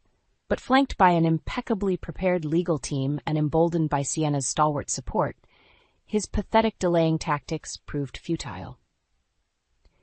In the end, the courts had little sympathy to spare for a man whose reprehensible actions had been laid bare so publicly. Within 6 months, the divorce decree was ironclad. Full custody of our daughter, a sizable monetary settlement from what meager funds remained attachable after all the asset seizures, and every last thread connecting me to that rotting family legacy unceremoniously severed. I was finally free from the insidious manipulation, the demeaning insults and abuse, the generational cycle of toxicity Ronan had tried so desperately to entrench us both in. As the last mote of legal dust scattered, I felt an unbearable weight dissipate, replaced by an electrifying surge of possibility and newfound liberty. This life, this miraculous second chance, was ours and ours alone to author. No longer would I allow Ronan's cancerous presence to dictate the boundaries of our realm. With my meager savings and the settlement funds, I wasted no time leaving that wretched city in the rear view, desperate to put as many miles between us and those harrowing memories as possible. A quaint but comfortable home in the mountains was my chosen fresh start. A place to breathe and find tranquility among the hushed pines and crisp alpine air. Sienna came with me on that maiden voyage to my new sanctuary, helping me settle in and bearing witness to the dawning of this new reality we had fought so tenaciously to manifest. Not bad for your stakes of the winnings, all things considered, she remarked with a roguish grin as we lounged on the cabin's spacious back patio, our contented niece gurgling happily in her arms. Just a consolation prize, really, I replied with a dismissive wave of my hand, lazily sipping a glass of crisp white wine as I surveyed the breathtaking vista of evergreen trees rolling off into the distance. The true bounty is the regained peace of mind, something money alone could never buy. Sienna shot me an appraising look, nodding slowly. You've come a long way from that demure, broken-winged sparrow Ronan tried so hard to keep clipped all those years. Not sure I've ever seen a phoenix's ascension up close like this before. Just be glad you were on my side of the bonfire when this whole warpath started, I chuckled ruefully, twisting in my seat to meet her gaze. I shudder to think how ruthless the retribution would have been if you'd been added to the list of co-conspirators. We shared a loaded look, one that spoke volumes to the depths of conviction and camaraderie that had driven our crusade of righteous vengeance over these past months. My unlikely ally had become an indispensable confidant and comrade in arms through the harshest throes of Ronan's sinister downfall. A true sister in every sense of the word. But enough about that narcissistic shit stain. I'm over the moon just to be putting that whole cancerous saga behind me, Sienna declared with an emphatic clink of her glass against mine. Here's to breathing that crisp, rejuvenating mountain air and never having to look over our shoulders again. I'll drink to that, I said with a contented sigh, leaning back to bask in the warmth of the mid-afternoon sun filtering through the trees. For the first time in a long while, I truly felt at peace. Over the ensuing months, I steadily regained my footing and settled into my new normal of single motherhood, with Sienna's unflagging moral and logistical support by my side every step of the way. There were still days where I would be struck by sudden pangs of loathing or repressed trauma over all Ronan had put me through, phantom echoes of his scathing taunts and demeaning insults rattling like pinballs through my psyche. Yet with every passing week, those haunting whispers grew more faint, more powerless against the brilliant blaze of self-actualization and fulfillment illuminating my path forward. Gradually, steadily, I rediscovered the pieces of the woman I had once been, before Ronan's poisonous influence had so thoroughly leached her ambitions and self-worth down to empty husks. With my daughter as my unbridled source of inspiration and Sienna's sage guidance, the core pillars of my identity were steadily being rebuilt from the ground up. I dove headfirst into pursuing the high-stakes financial career I had abandoned when the Jacobs clan asserted their odious sway over my life's trajectory. The fire to establish myself as a singularly brilliant market analyst and consultant raged hotter than ever before. Within 2 years, I had clawed my way back into the cutthroat arena of high finance, rapidly establishing a hard-won reputation as a fierce, savvy negotiator with an incisive and unflinching market instinct. Seemingly overnight, my fledgling boutique consultancy went from a homespun side hustle to a force to be reckoned with on the national stage. "You've got a preternatural gift for this stuff, you know?" Sienna remarked in an odd tone one evening as I exited yet another lucrative teleconference, 6 figures richer for an hour's worth of counsel. "The sheer brass one's on you to step back into this shark's den after everything you went through." I simply shrugged, my gaze drifting over to where my 5-year-old daughter lay curled up in contented slumber on the couch, clutching her favorite stuffed rabbit. They tried to break me, and nearly succeeded, mostly because I allowed them to. I'll be damned if I squander this second lease on life by needlessly limiting myself again. The raw truth of those words hung in the air for a heavy pause as we both watched my little girl's peaceful rising and falling beneath her tattered blanket. "Besides, I've got to set the bar high so this little munchkin knows just how brilliant and tenacious she can grow up to be," I continued wistfully. "Her future is the only inheritance that matters to me now. The rest is just excess noise."